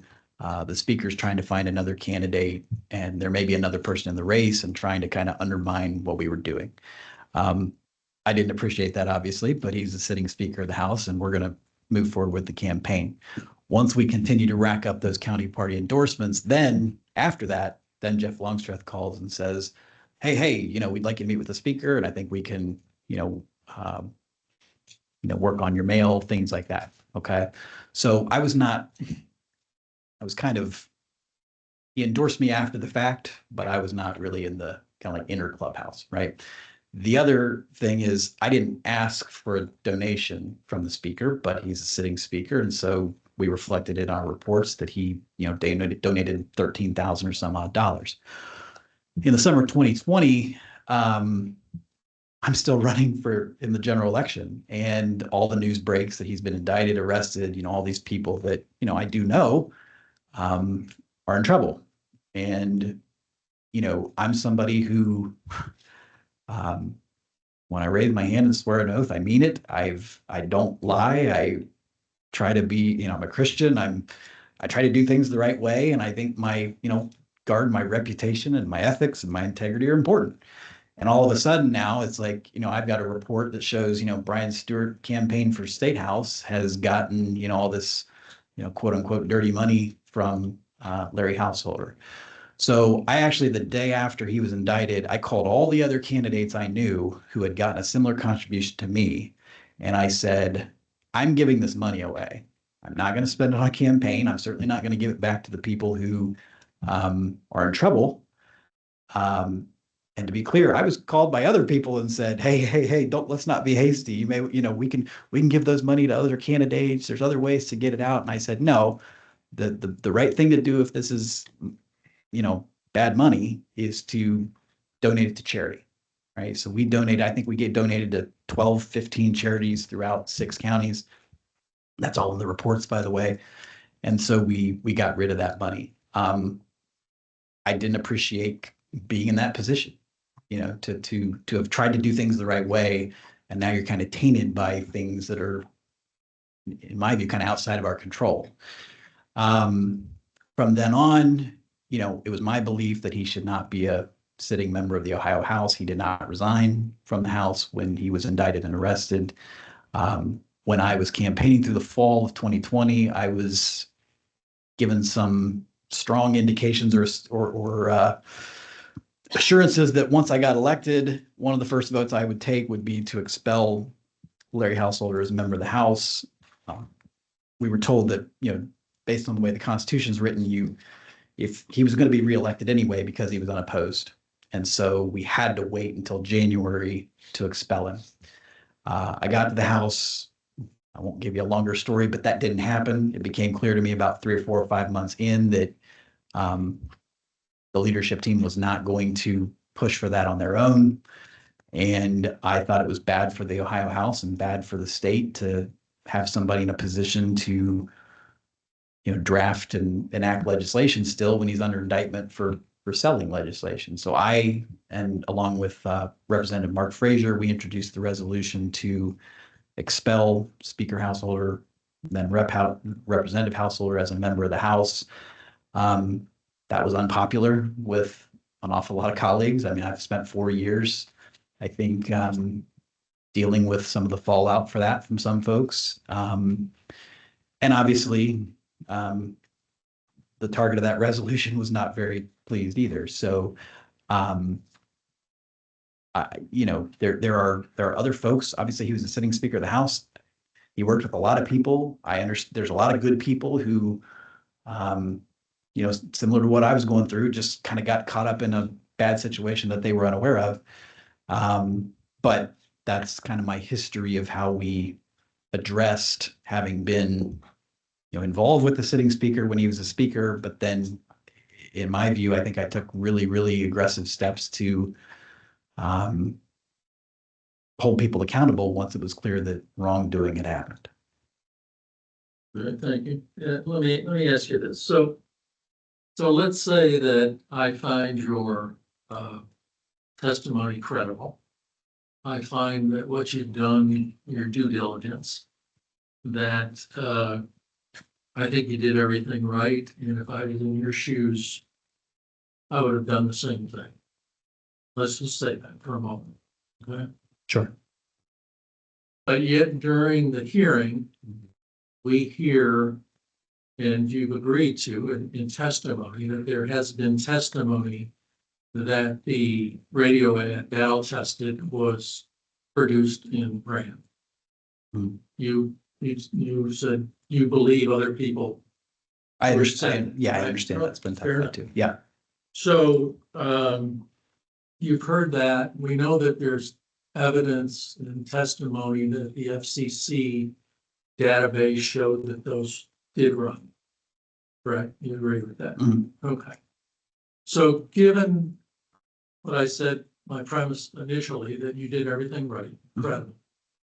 But yet in the hearing, we find out that there is evidence that this ran. Okay. So what do you think your responsibility is now that you have that information? I think we're in a really tough position because we don't have enough information to file any kind of follow-on report that would be anything other than a guess, right? And so to file any kind of additional report would be just sort of compounding the mess. There is an invoice from Strategy Group for Media to Constant Content that is marked paid. I don't believe there's been any testimony in 2.5 years of this case indicating who actually paid it. So how does Friends of Brian Stewart, who clearly didn't pay it, how do I file a report on behalf of another entity who did pay it when I don't know who that entity is and I don't know the circumstances of the payment? I don't have any detail, right? And so, the claims that have been filed against Friends of Brian Stewart are that we filed false reports in 2020. We didn't file false reports in 2020 for all the reasons that you've laid out. I mean, you file a report based on the knowledge that you reasonably have at the time. So, I also think that if anyone should have reported paying Strategy Group for Media, it should have been the caucus. It should have been HRCC. They have to file reports too.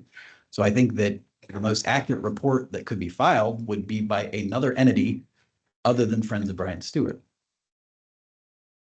Thank you. Madam Chair, that's all I have. Thank you, Commissioner.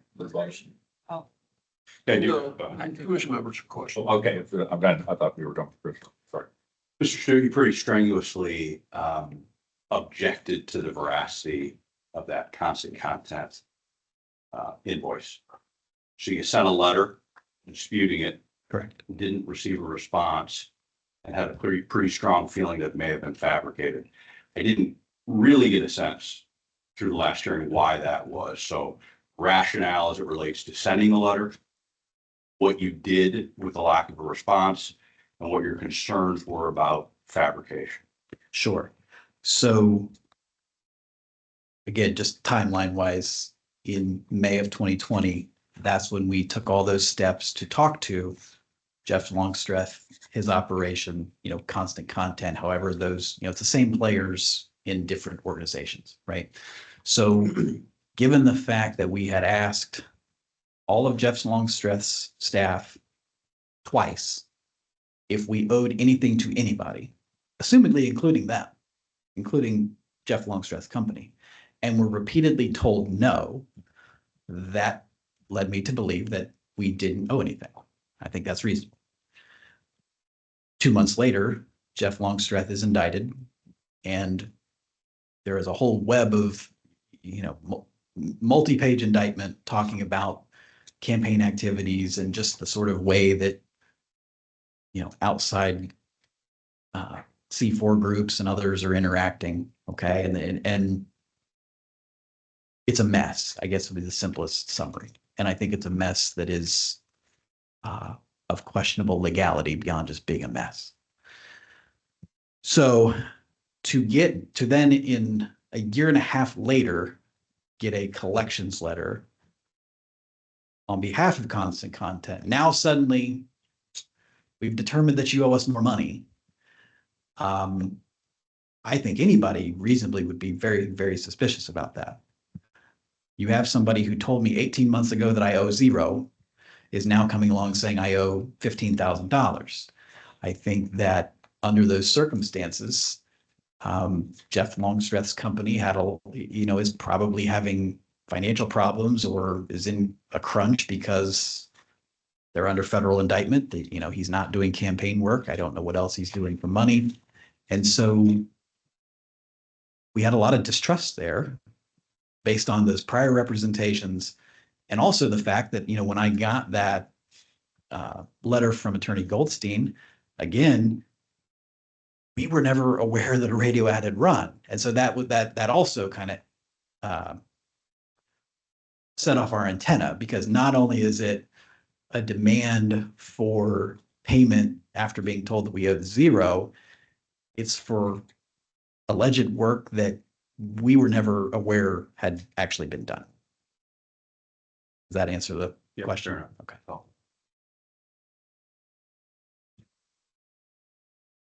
So, talk a lot about you were interacting with Ms. Fitzmartin, Mr. Caraway, perhaps others through this network of Jeff Longstreth entities, connections, whatever you want to call them. So didn't have a contract with them per se. Does that not make them an in-kind provider of some sort that needs to be accounted for in the reporting? I'm not practicing in the election law space as my focus, but I will say when the legislative campaign fund is working with individual candidates and individual candidate committees, there's not, they're kind of providing guidance to you, but you're paying for everything. If mail is run, then you pay for it. If they line up, a town hall, you pay for it. So I don't think any individual candidate is, I don't think that the legislative campaign fund is issuing in-kind reports to individual candidate committees when you're running as part of the caucus, but I'm not familiar enough with how that has been done. Okay, so and perhaps this is for lack of a better term, a loophole in reporting law, but Mr. Caraway, Mrs. Martin, they ain't working for free, right? They're getting paid something. They're getting paid by the caucus. Okay. Yeah. To the benefit of the campaigns. So shouldn't there be reporting to that somewhere? I don't believe so. The legislative campaign fund is set up to work for candidates of the caucus. And from, I think, the beginning of time until now, they help those campaigns. If there are, actual expenses occurred that need to be paid to somebody, then certainly you pay those. But the caucus employs its own staff and, then reports its own expenses as the campaign fund. Okay. They report those as an expense of them, and they work for the caucus. And that's, to my understanding, that's how their Ohio Revised Code is set up. Thank you. Yeah. Thank you, Mr. Knight. Are there any other questions, commission members? I have just one more, Madam Chair. So Stuart, back to the caucus if we can. So my understanding was Hannah Lippincott was in charge of that. Is that correct? Would she have been in charge of the caucus to give in kind information? Well, again, I'm just trying to answer accurately and not get. My best recollection is that if you had an org chart of HRCC and Constant Content and JPL and to whatever degree those were sort of serving as the legislative campaign fund, Jeff Longstreth was in charge. Maybe Megan Fitzmartin was probably right under that. And I think Anna Lippincott was more on the documentation and the fundraising and the back office work. Does that answer your question or? Well, I was trying to see who would have been responsible from the caucus to report information. I don't think I'm qualified to say who there should have done it, but I think if HRCC as an entity was the one who was, asking for things to be produced and paying strategy group invoices, which I think seems fairly clear, then whoever paid it should have been the one to report. Okay. Thank you, So- Commissioner Weil. Are there any other questions of commission members? I do have one question, Mr. Stewart. As it relates to the audio recording of the commercial that aired on the radio, was that done in a caucus type setting, or was that requested of you that you send audio in, or were you physically at a radio station recording that and having it canned? What was the scenario for that actually being recorded? Sorry, Commissioner, recording my disclaimer. Yes. I do remember I was sitting in my home office and I was told to close the door so it didn't pick up kids running around, and you just recorded on your cell phone and that was good enough. It was like, there's going to be a beep, say the line, beep, you're done. Okay, great. So that was likely through the caucus mechanism in some way, shape or form, or directly with the radio station or a vendor? Oh, it was, again, I don't want to, I believe that was Megan Fitzmartin that I was emailing with and who would have called and said, hey, record this real quick. Okay. Yeah, and I understood her to be working for the Legislative Campaign Fund, working for all the candidates who were endorsed by the speaker. Yeah. Very good. I appreciate that. Yeah, it's Sure. helpful for some of us who've been House members as well, just Right. remembering the experience of going through something like that, it can be an environment like that. But Yeah, the candidate, I mean, just since you open the door, if I could, I mean, the candidate's not really supposed to be involved in a lot of this, right? I mean, the candidate is knocking doors, doing the work, going to events, et cetera. And then other folks involved in the caucus are handling everything else. We pay bills we receive, and that's about all we are aware of that's going on. I don't know, as an individual candidate, knocking 100 doors a night, what all the HRCC, staff are doing with other vendors. I'm not sure that I can answer that question directly, but certainly the process that we experience, I think, as members, there were a lot of moving parts, unquestionably. Okay, very good. Are there any other questions of commission members? Okay, seeing none, thank you for your testimony. Did we want to comment? I What- apologize. Direct based on the questions that were asked by Commissioner. Very good. Thank you, Seth. Sorry, you're almost, not almost released. So the Larry Householder donation, I think, was in January 24th of 2020. And you started to announce that you were going to give that money to charity in July of 2020. And you just said during an answer to, I think, Commissioner Lyle's question, that you weren't going to spend it on your campaign. Hmm. So the money that Larry Householder gave you in January was for the general election, not for the primary? I can't recall whether it was marked one or the other. I assume it was listed on the pre-primary report, so it was probably a primary donation. So you keep representing that the allegation against you is that you filed a fraudulent campaign report. That's what your complaint says. Well, I think the complaint says that you filed a campaign report or reports that were not complete or accurate. Oh. That's a different False statement. report, an inaccurate report, potato. I mean, you're saying the report was wrong. I'm saying it was accurate based on all the reasonable information we had at the time. Well, but you understand, like if I had I guess I've never had an IRS audit or something, I could have a tax return that was not complete or accurate and still be due penalties or have to do things, but not be accused of committing fraud. And you keep using the word fraud, so I just want to clarify that I you didn't use the understand word the fraud. allegation. I didn't use the word fraud. I said inaccurate report and a false report. So you said that the HRCC was in-kinding things. And then I think it No, I was did not. through the ORP. No, I did not. I said ORP was in-kinding things and HRCC, to our knowledge, was not. Who was reporting what needed to get in-kinded to the ORP?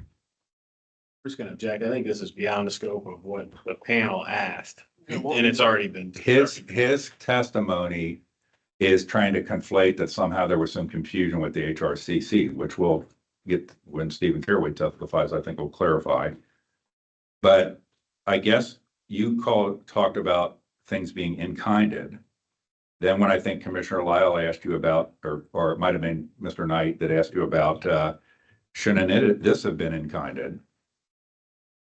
What's the logic as to why things that HRCC or whoever sent to the ORP should be in-kinded, but that this shouldn't be in-kinded? What's the logic behind that? I'm sorry, I don't understand your question.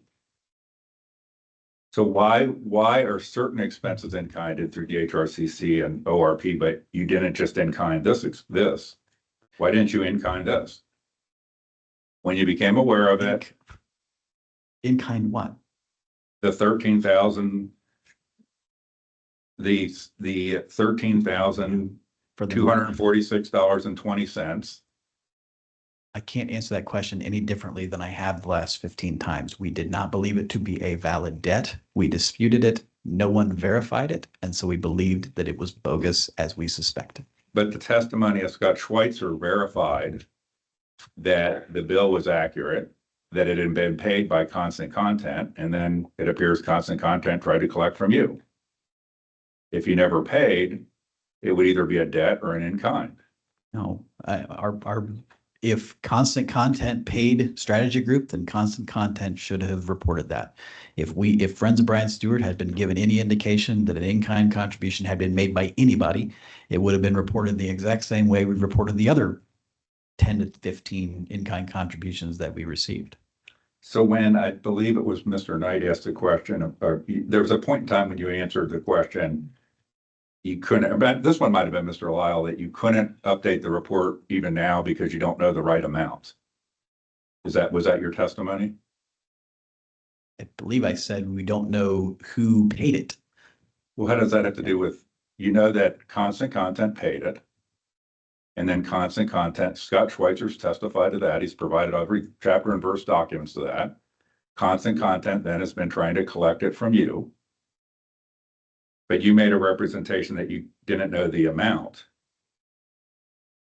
Was that your testimony, or clarify what your testimony was? The testimony is, we still do not know today who paid the Strategy Group for Media invoice, but we know it was not Friends Brian Stewart. And so we could not accurately update a report to reflect who paid it. Therefore, we couldn't have a report of who made what you believe is an in-kind contribution to the campaign. There's also a question of whether it is an in-kind contribution to the campaign when it's HRCC that was, the Legislative Campaign Fund producing this ad and Okay, Chris, Make the you decision. page 54 of my exhibits. Yep. So this is exhibit F. It's Mr. Schweitzer's affidavit from April 26, 2023, where he indicates that directly Constant Content paid it, and he worked with, and it was approved by Megan Fitzmartin. Doesn't that tell you who paid it? if Constant Content paid it, then Constant Content should have reported something or made Friends of Brian Stewart aware of that fact. Well, didn't they in 2021 when they tried to collect it from you? Didn't that make you aware? No, because at the time we had no reason to believe that that it had actually run or that it was a legitimate debt. Okay, and you said, you also testified in response to a question that all this stuff is basically stuff that candidates are not supposed to be involved in. You're supposed to be knocking doors and things like that, correct? Ideally, But when it came to figuring out all these invoices and collecting invoices, you took that on personally versus have your campaign treasurer involved at all? well, the address for the campaign committee was my house. That would, so we would receive invoices. If they needed to be paid, we would give them to the treasurer. And then the last thing I want to look at, and then I've related to this, is you mentioned it's exhibit 9, their exhibit 9, Chris. And it's all these exhibits to the questions. You mentioned something about one of the mailers about, and exhibit 9, if you slip through there. This is just, I was gonna say, this is beyond the scope. Okay. That's all. All right, very good. Thank you for your testimony. Thank you.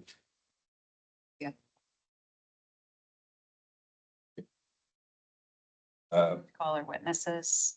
I would call Megan Fitzmartin only because I think it'll be quick. But it could be, I could call either Stephen Caraway or Megan She's Fitzmartin. here. Okay. Okay.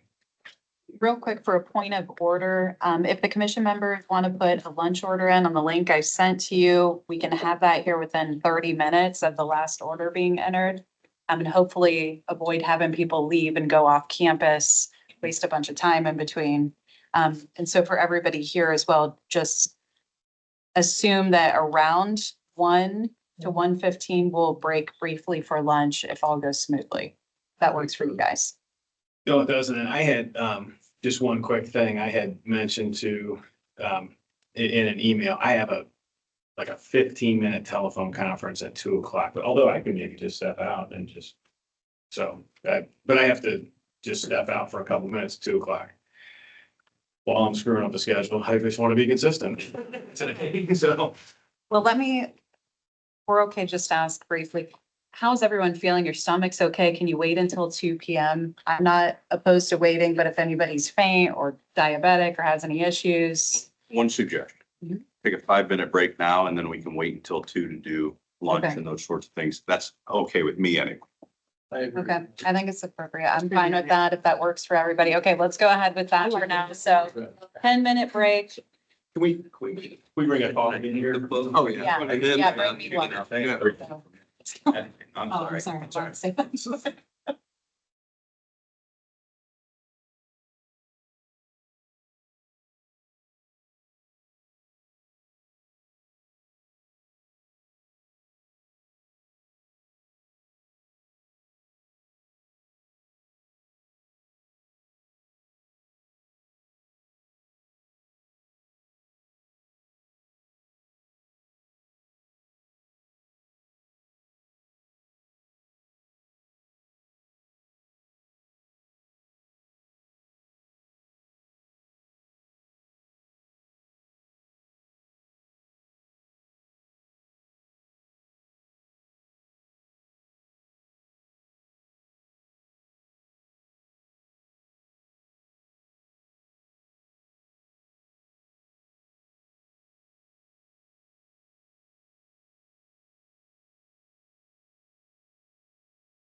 Okay,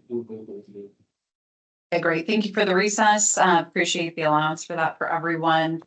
If you'd like to go ahead and call your witness to the stand again and resume where we were in the process, that'd be great. Get the mark.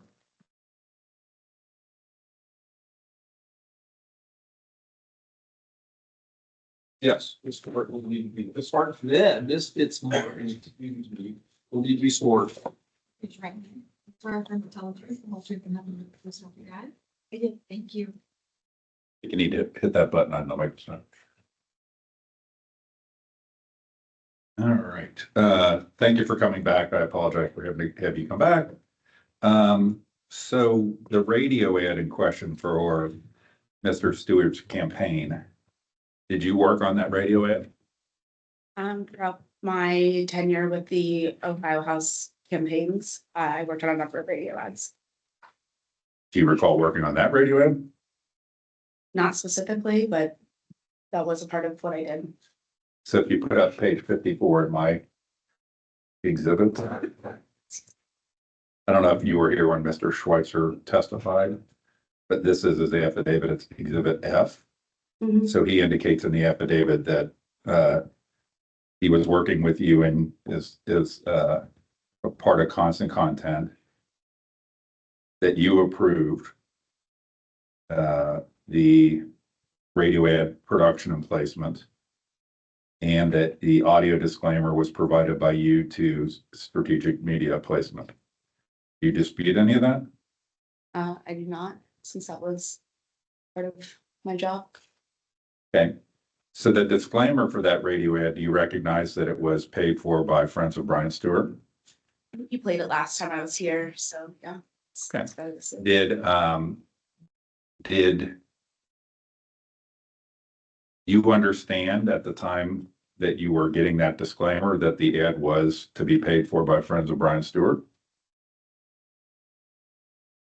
That's what the disclaimer said. That's what someone would reasonably assume.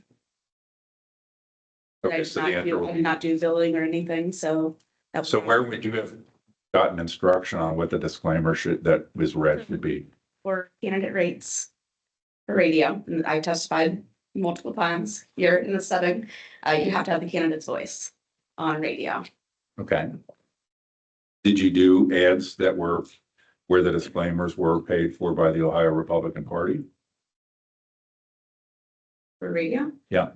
not to my knowledge. Okay, so to your knowledge, all radio ads were done with a candidate disclaimer that you were involved with in the 2020 primary.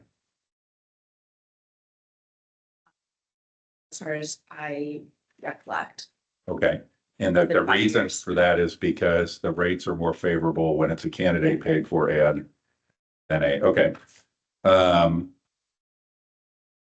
I recall it from Scott Schweitzer's testimony. I just want to see if you would dispute it at all, that another reason for them wanting that disclaimer is to take away any ambiguity that the candidate had approved the ad.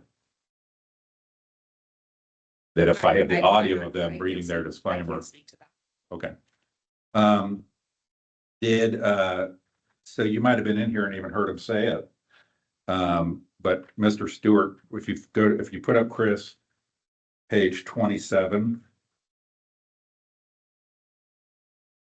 of my reply, my exhibits, which is part of exhibit B.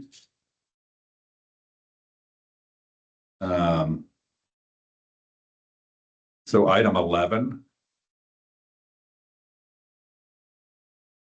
In this portion of this, it's in that book too. If you want that book, it's the same page I'm saying, page 27, if you want to. Okay, so the down in there, it says that in late April, early May, contacted Stephen Caraway, Anna Lippincott,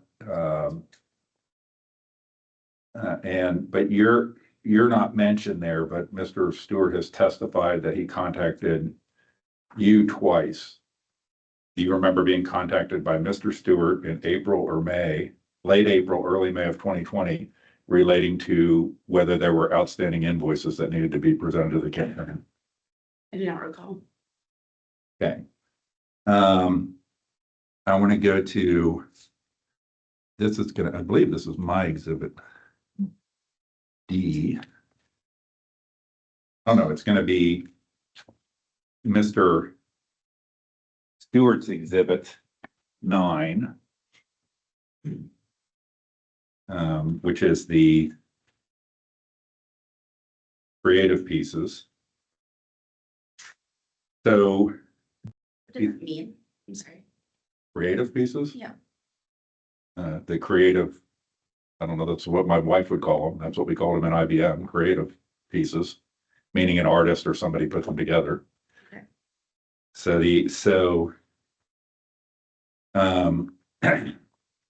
It's been pointed out that most of these, we could flip through very quick, but most all of them are disclaimed as paid for by the Ohio Republican Party.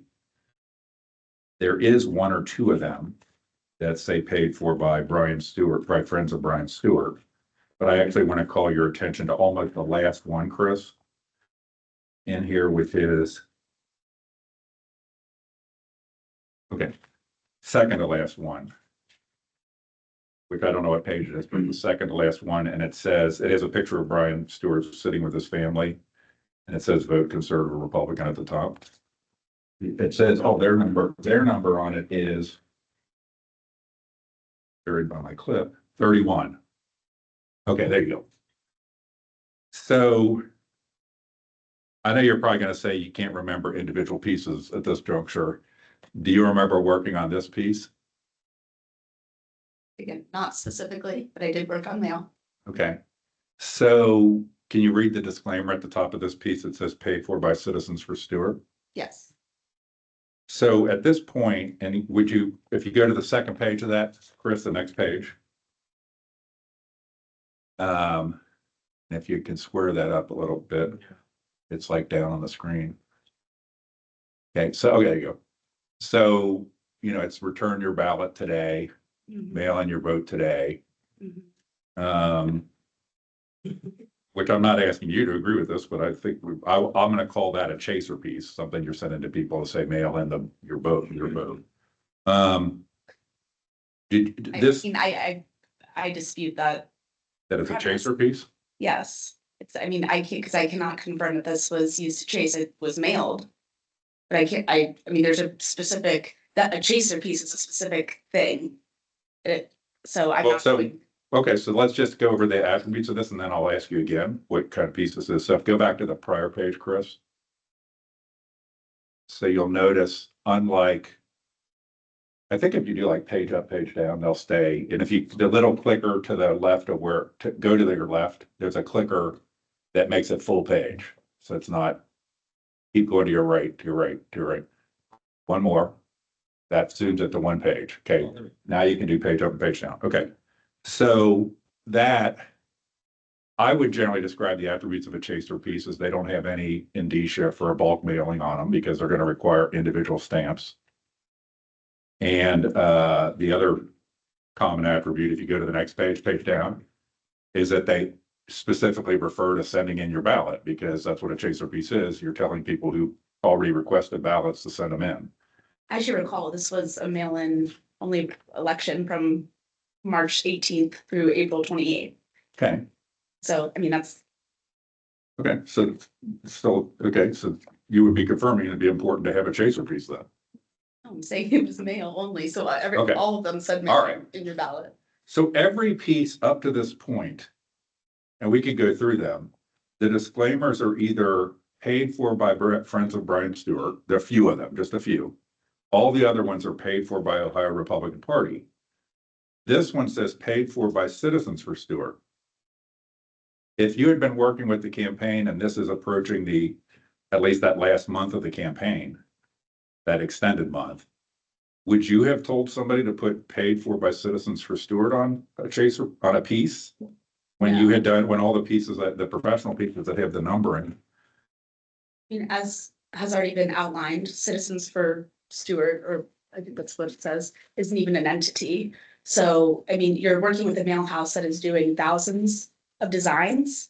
And so part of my job in working with the candidates was to make sure that the disclaimer is correct. So I would assume this is a draft that was inaccurate and was likely corrected. So can you go page up like 4 pages? I'll tell you when to stop. Keep going. One more, stop. Nope. Stop. Down in the lower right-hand corner of that page, it says 20-OH-STE-003P. Mhm. Can you describe what that means to you? It is a organizing system that the mail house uses. So in your experience, every piece through the mail house had a number like that on it for you to be able to track what it was? I mean, I cannot testify that every single piece had it. Because I didn't produce those. I certainly saw them, but I did not produce them, so I cannot Okay, confirm. so let's go back to the vote, the one we were looking at that I would describe as a chaser piece. There you go. So do you find any nomenclature like that on this piece, on either page? I'm gonna object. I don't think we're covering any new ground that wasn't covered with her last time when she That testified. does seem redundant. What's your question again? Do we see any, I don't believe I asked this last time. Do you see that nomenclature, that coding that was put on every piece done through you on this piece? Can you flip to the, I don't see it on the front. It does not appear to have that. Okay. So you don't have any recollection of working on that piece? That is not what I said. Okay, then what I did you said- say? Specifically, I'm not, I could, I worked on mail. And the specific piece out of the thousands of mailers that I've done in my probably, million at this point. I cannot specifically say, I recall sitting down looking at this piece. So I believe that's what I said. You don't It is not. recall this piece, working on this piece. That's different? Okay.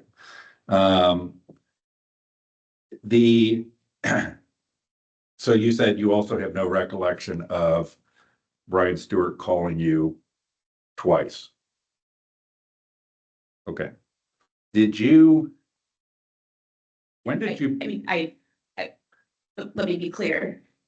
I recall talking to Representative Stewart a number of times throughout the campaign, but your specific question was twice in April and May Early May. pertaining to invoices. Yeah. That I cannot recall. Okay.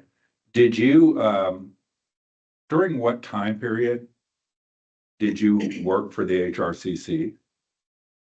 When Speaker Householder was elected in January 2019 through July 2020. And again, I was contracted with the MTA. I was not an employee.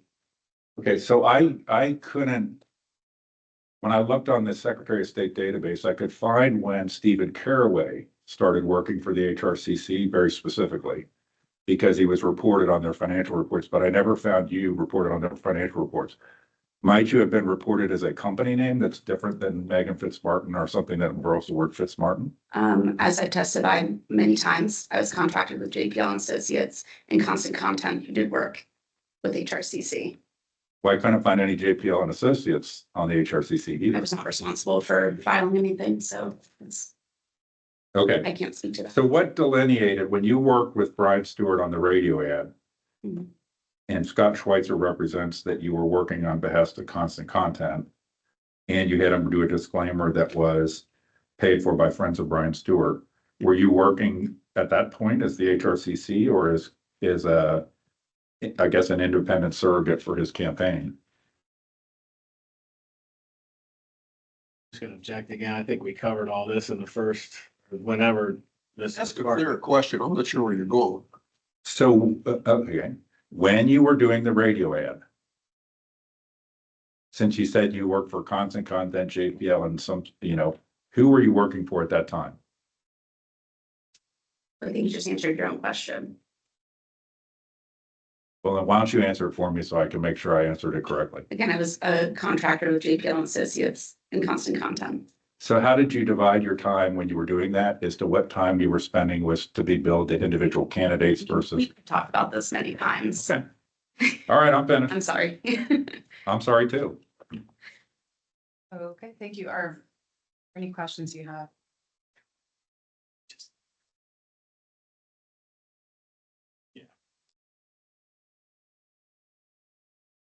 I'll ask you a bunch of questions again too, because while we're here. No, but I'm gonna be very, very quick. So if we go to exhibit 9, which I think should be in front of you, it's a series of draft mailers. Mhm. And I think some of these you've worked on, some of them you haven't. But long story short, in your experience, are there, Objection. are You there, don't know which one she worked on or not because she can't remember. well, it's not relevant to my question. Okay. It's also, again, not what I said, but that's okay. Just based on your experience, is it typical to have drafts of mailers that may or may not go out? Yes, And is more it- than you would care to believe. Right, I'm sure. Yes. And there are many drafts and many iterations. Is that fair? That is correct. And then is it very typical in your industry and in, campaigns to have placeholders at various parts of mailers that, where you're gonna put the campaign Absolutely. and, Especially when you're drafting something in preparation and then an endorsement comes in, like the Ohio Republican Party, you might have a draft.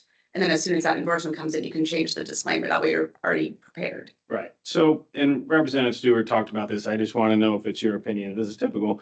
So Representative Stewart already indicated that Exhibit 9 is a series of mailers, a lot of, if not all of which are drafts that he produced in the discovery process in this case. Okay. Would it be typical for a candidate to have several drafts?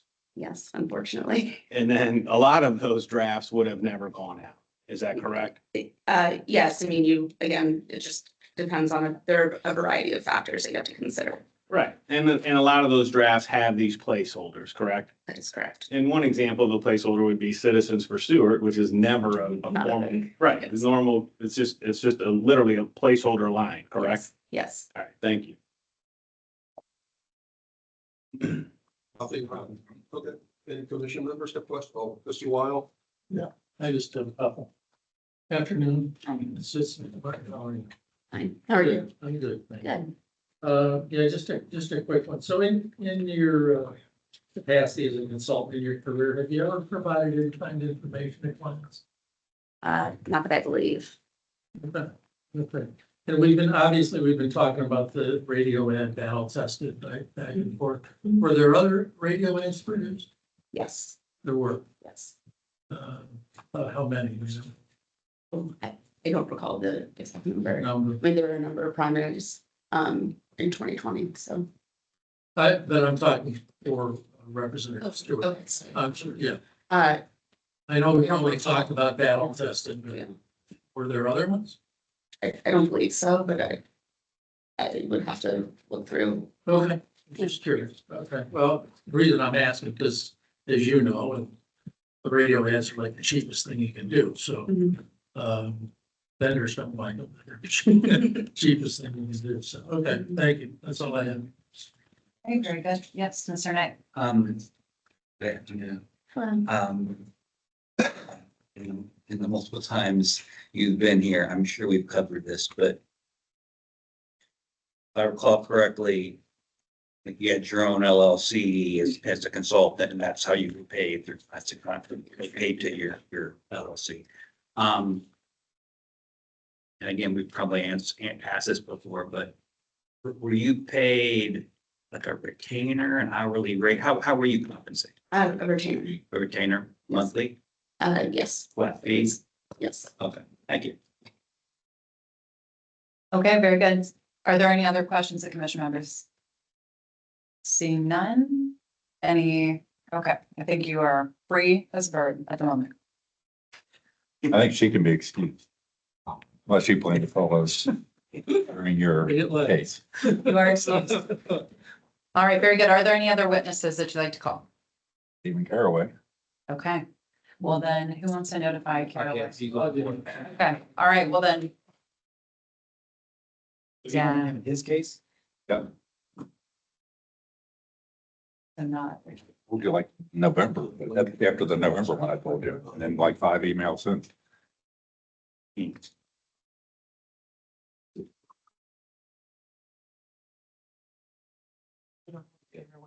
Right.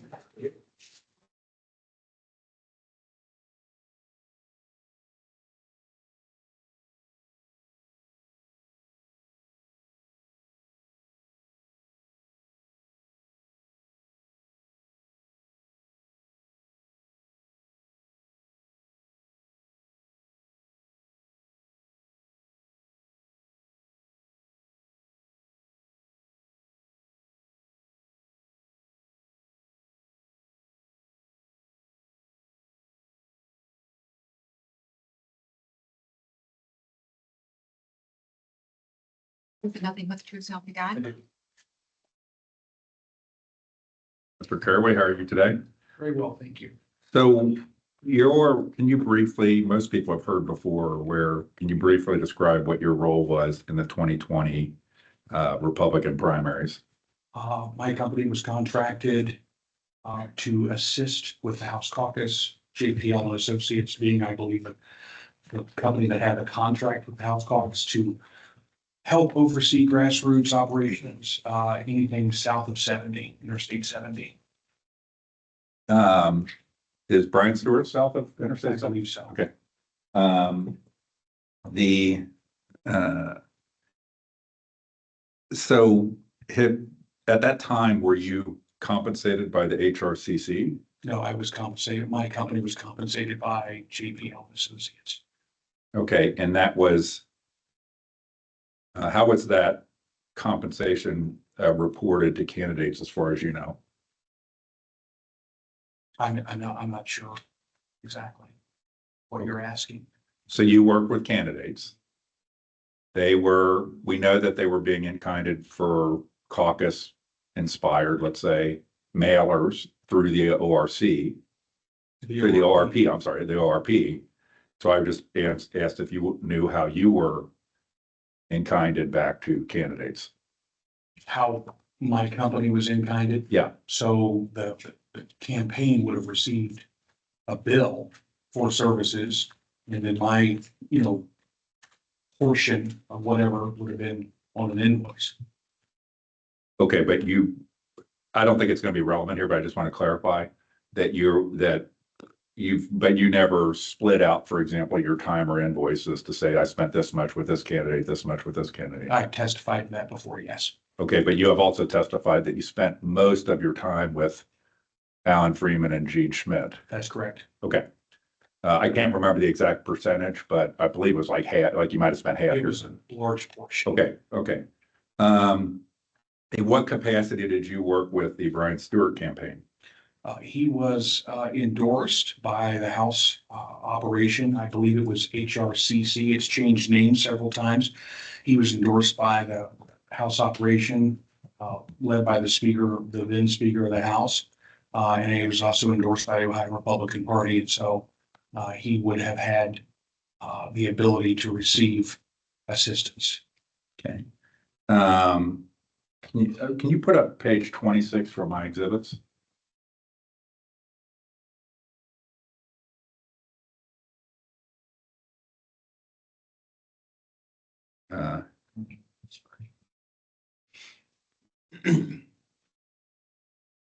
Okay, so and then I want to specifically look at item 7. So this is exhibit B. It's in that book. If you want to see it off the book, it's the same page numbers. But it's exhibit B. It's Brian Stewart's answer response affidavit. What was the page again? It's page 26 of my file.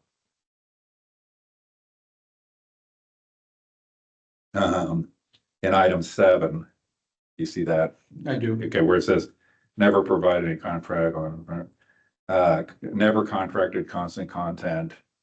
So what I want to ask you is, what was your connection to the Stewart campaign? And did you have involvement in any activities that were not part of the caucus? Part of the caucus, Yeah, HRCC. yes, So first I'll need just a moment to read number 7, okay. if you don't mind.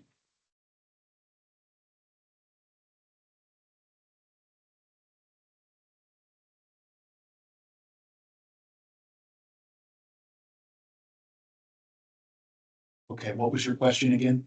Okay. Did you have involvement, I'm gonna phrase it a different way, was your involvement with Brian Stewart specific to only caucus activities that would or his personal campaign committee activities as well? I believe it would have been any campaign activity of Representative Stewart would have been managed by the campaign or the caucus, HRCC or the ORP. Okay, And to what degree you've given prior testimony at all the pretty much depth that you work with Alan Freeman but what specific actions did you do with Brian Stewart's campaign? As I recall, it has been 5 years, and for me, about 100 campaigns ago, his race wasn't much of a race. He's also had opponents in prior cycles since then, so I want to be very careful and not mix those up because I obviously was caucus director and would have worked with him. But I don't believe his campaign was really hands-on. I can't remember any specific instances. We certainly talked. Okay, about how often? Like, just as an example, Steve, you said you talk with like Gene or Alan like almost every day, type of. I'm going to say, I'm going to estimate once a week, maybe. Okay. Did you know Nelson Embry? No. When did you actually go to work for the caucus? Sometime. Which one? The HRCC. Okay, so I didn't work for HRCC. My company was contracted through JPL, but I did not work for HRCC. Okay, so let me just ask for clarification, because when I look on the campaign finance system, it shows that around September, I think it was, of 2020, so it would have been the general election time period, that you were being in-kinded and compensated from the HRCC. That would be incorrect. I would urge you to go back and look at the record. At that point, HRCC had virtually folded. There was no staff. Okay. A termination report had not occurred at that point, but my compensation in fall of 2020 came from the Ohio Republican Party. Okay, there wasn't an HRA or whatever the new name was. The HRA, the Ohio House Republican Alliance, was formed in the first or second quarter of 2021. Okay. Mr. Stewart has alleged, if you look at page 27, which I think is up there, number 11, it's on page 27, the bottom of number 11.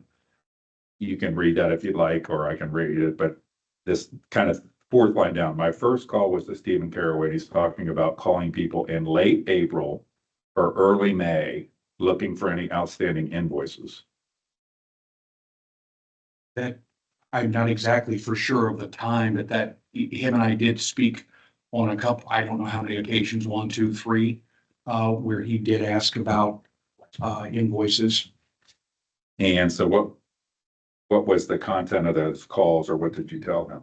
Well, first of all, I directed him to talk to Miss Lippencourt, who was in charge of all of the finances for House Republicans and through JPL and Associates. At some point, I did have a follow-up conversation with Miss, I think I said Lippencourt. Lippincott, yes. At some point, I did have a conversation with her. It would have been sometime in the spring of 2020 about Representative Stewart's, because he had called me. And, I wanted to do a follow-up. Okay, so that would be consistent with this in his affidavit, late April, early May. It's a line above, it's the second line down.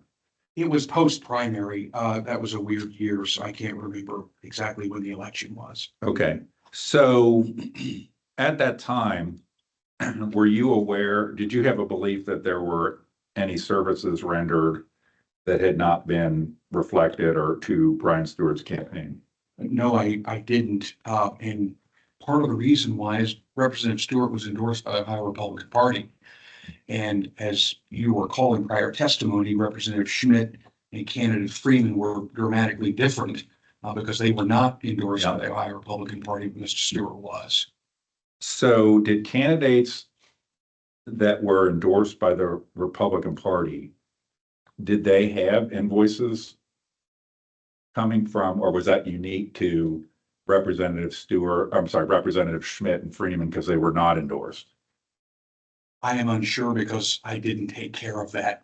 Okay. I just didn't handle that.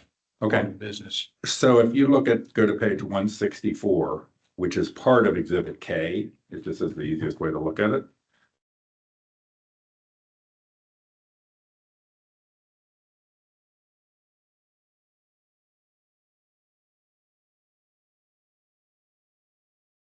Do you Okay. recognize that as a standard format for a constant content invoice? It is, what I have gotten to see over the course of the last few years, it does look consistent with their billing software. It looks like Intuit.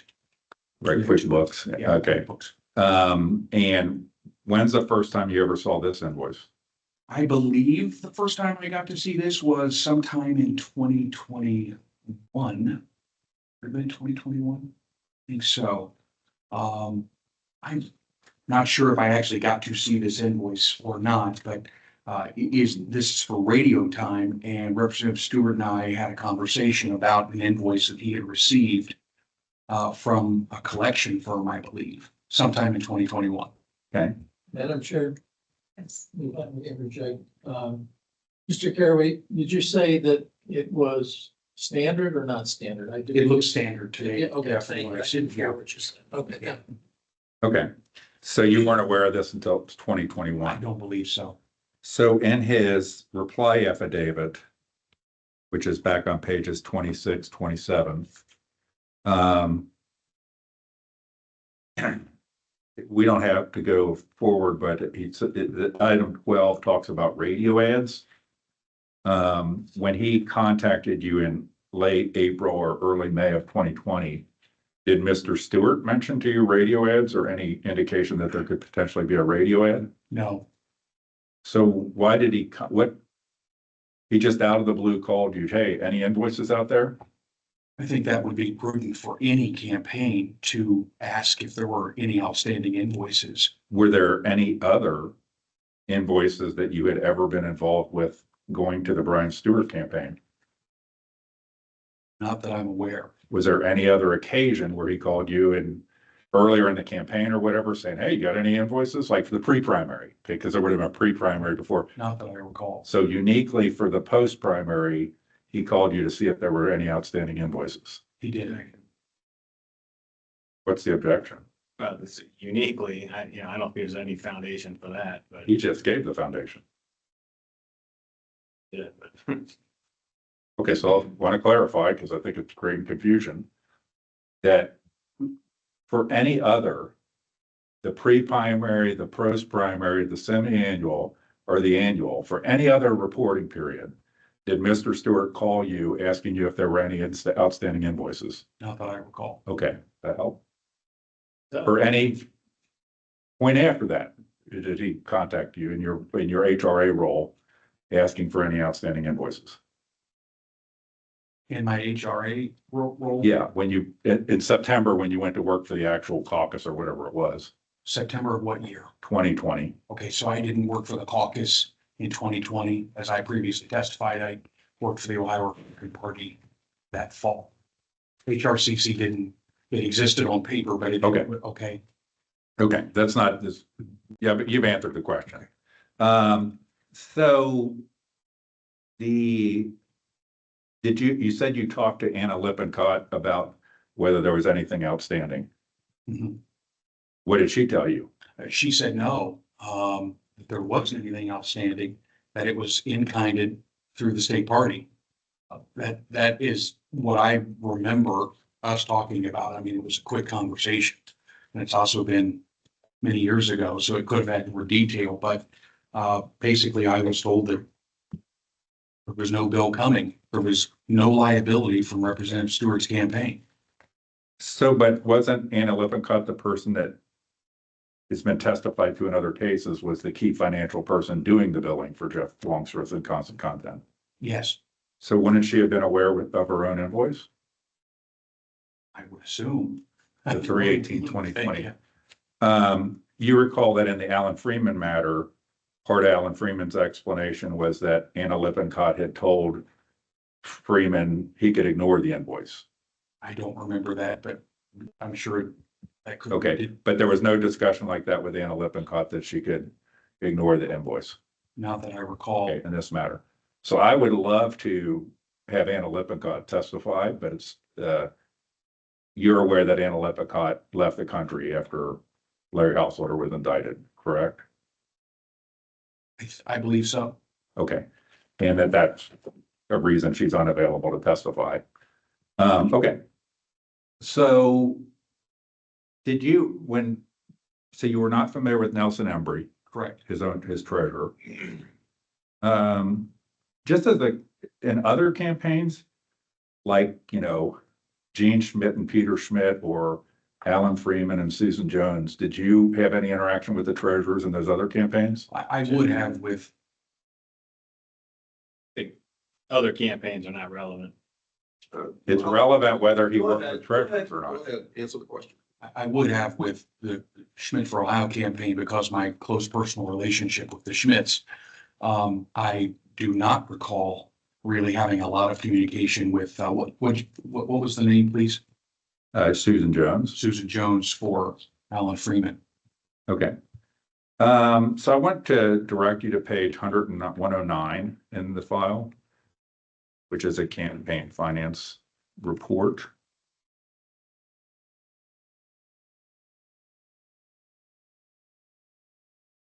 And I have a question specifically about that top item, a contribution to the Fairfield County Republican GOP. Mhm. And and part of the question, I want to lay out a timeline, is that the invoice that was at Exhibit K was dated 3/18/2020. You had a conversation, the primary ended on 4/28/2020. You had the conversations with Brian Stewart per his affidavit in your testimony in late April, early May of 2020. And then on May 18th, 2020, Mr. Stewart gave $5,000 to the Fairfield County GOP. Do you know anything about that transaction?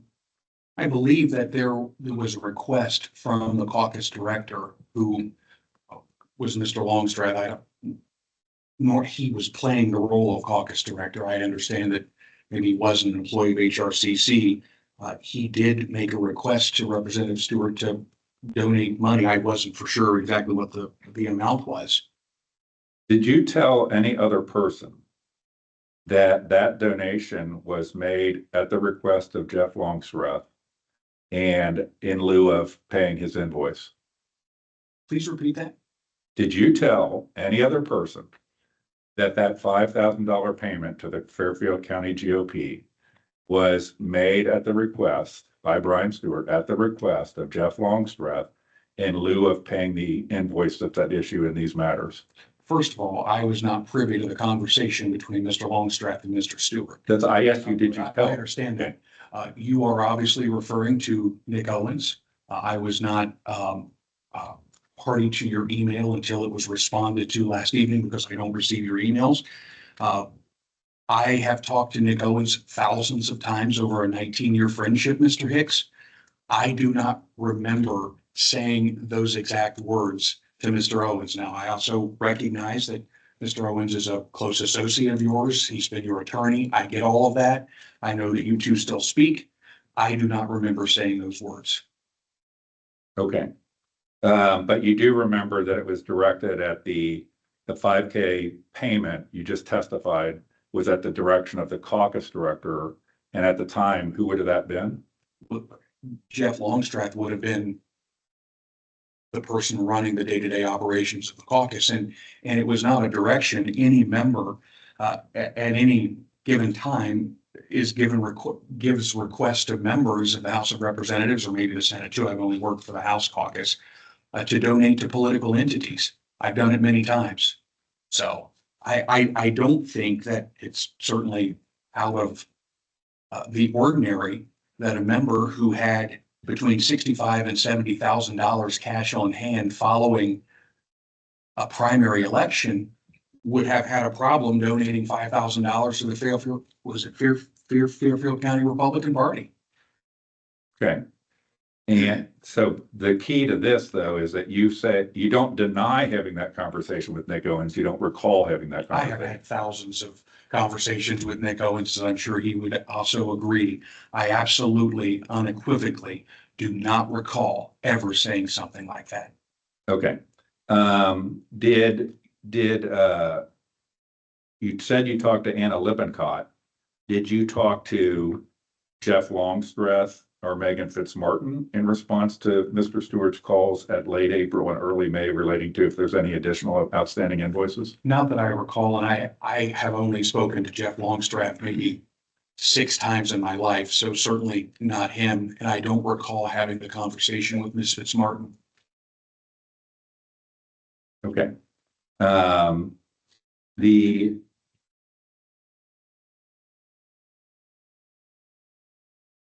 you had in the Alan Freeman case, you had some impersonal invoices for Churn Creek Consulting that entered into that case. Did you have any personal or Churn Creek Consulting invoices with respect to Mr. Stewart? Not that I recall. Were you involved in any way with Mr. Stewart mail pieces? No. Okay. I think that's all I have for now. How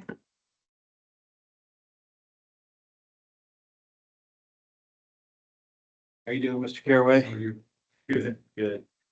So while we have it on the screen, I think you said, so the donation to the Fairfield County Republican Party, $5,000, that's a typical request and a typical donation that happens often. Is that fair? I believe so, particularly because of Mr. Stewart's COH. Okay. And it's your understanding he had, Cash on hand, so. it's your understanding he had $65,000 to $70,000 after the primary, correct? Correct. And then his race wasn't close, correct? No, And the race in the general election wasn't necessarily expected to be close either, correct? correct, So he was fairly secure financially, correct? correct. And then just intuitively or logically, would it make sense to make a request when you have $65,000 to $70,000 in a non-competitive race? Would there be any reason to try to quote unquote strike a deal and say, we'll pay the Fairfield County Republican Party $5,000 and forgive this invoice when we've got plenty of money to pay the invoice? I'm sorry, could you repeat that? Well, Mr. Hicks's the discussions with Dan, with the gentleman Mr. Hicks was talking about, that said, do you remember having that conversation with him? Would there be any reason to even have that kind of discussion? There would be no reason to have it, and I respectfully, if I may have just a moment of personal privilege. Sure. I've known Representative Stewart for almost 15 years. He's a man of honor and character, and he wouldn't have just not paid an invoice because he was told not to pay an invoice. I mean, the man clearly asked multiple people at multiple times that do I have any outstanding liabilities? So hope that. Yeah, no, it does actually kind of segue into the next area. So after the primary, he called you on a couple occasions to say, do I owe anybody else? Is that correct? And you'd indicated to him that he did not, correct? That's what I had been told. Okay. Yeah. And who told you that? What was the basis of your statement? Ms. Lippincott had told me in a phone call sometime in that April, May, I don't know, June, whatever time period, that there was no outstanding invoices for Representative Stewart. Okay. And would you consider Representative Stewart's efforts in terms of asking you a couple of times whether he had any obligations, just typical due diligence by a candidate? I believe so. Okay. In your experience? Yes. And then obviously you were aware of David Goldstein's payment demand letter. Yes. Okay. And tell us about that. Did you advise Mr. Stewart how to respond to that? I did. Well, as I testified a year or two or three ago, members started receiving collection notices literally out of the blue. I'm sorry, Mr. Hicks, we talked about the date. It's a little blurry, but it was sometime in 2021. Our first indication after I talked to House leadership is wait a few days. Let's find out if we get any more of these, because I was getting multiple calls. At that point, we talked to the caucus attorney. We were talking to a few law firms in town, so I'm not exactly for sure which one. May have been Mr. Bry. They advised us to advise the candidates not to pay the invoices. It was very clear in some cases, Mr. Garvine, invoices had already been paid. I mean, this was a company that was mailing out fraudulent invoices in some cases because they had already paid. Objection, there's no evidence that any of the invoices have ever been fraudulent. He can I'm give us, sorry. he can give his opinion. That's his statement. I officially the one to object. And he can give his opinion. But that's just an Okay, opinion. well then, when Nick Owens is on, he can give his opinion also. Uh, There were invoices that had already been paid by members, you know, so they get this collection notice in the mail from David Goldstein, and they had already paid it a year and a half earlier. And so we advised all members to make Goldstein produce factual documentation that this product or service had been received. So Okay. And to your knowledge, did Goldstein ever produce that evidence? To not Mr. to my knowledge. Now, Okay. the representative also had some conversations with Mr. Bry, I think individually. So maybe I was looped out of that, but Okay. And then if, in terms of, if HRCC or Constant Contact are the people that paid the strategy group invoice for a radio ad, those folks would have been responsible for reporting that payment, correct? Correct. Whoever pays it reports it, correct. correct? Okay. Okay, that's all I have. Thank you. Do you want to do that before I'm commission member? Yeah, why don't we have commission, if there's any commission member questions first. Okay, Okay, Mr. Lyle. Mr. Fairway, good afternoon. Hello. So you just said that we told the candidates not to respond to Goldstein. Not to pay those invoices until there was, and if I said respond, Commissioner, I apologize. We advised them not to pay the invoice until there was some proof. So they were able to produce documentation that the product or service was received. And when you say we, who are you talking about? We was in the Ohio House Republican Alliance, ORA, which is the political arm, the legislative campaign fund, the majority caucus of the House of Representatives. It was chaired by Speaker Cupp and members of House leadership. Open, thank you. That's all I have. Thank you. Go ahead. Commissioner Kirschner. Conversation about your conversation with Ms. Lippincott and indicating that there was no money due under the invoice at issue. You also made some reference to the Constant Contact invoice being in-kinded through the state party. I'm trying to recall that testimony. What specifically did the entirety of the conversation with Lippincott as to the non-obligation to pay the invoice? What about this state party element of it? Well, Mr. Kirschner, Commissioner, I'm not exactly for sure. We'd have to replay the tape, but what I can say is, if Mr. Stewart's invoices were paid by the Ohio Republican Party and in-kinded to his campaign, the Ohio Republican Party would have gotten a bill from a vendor.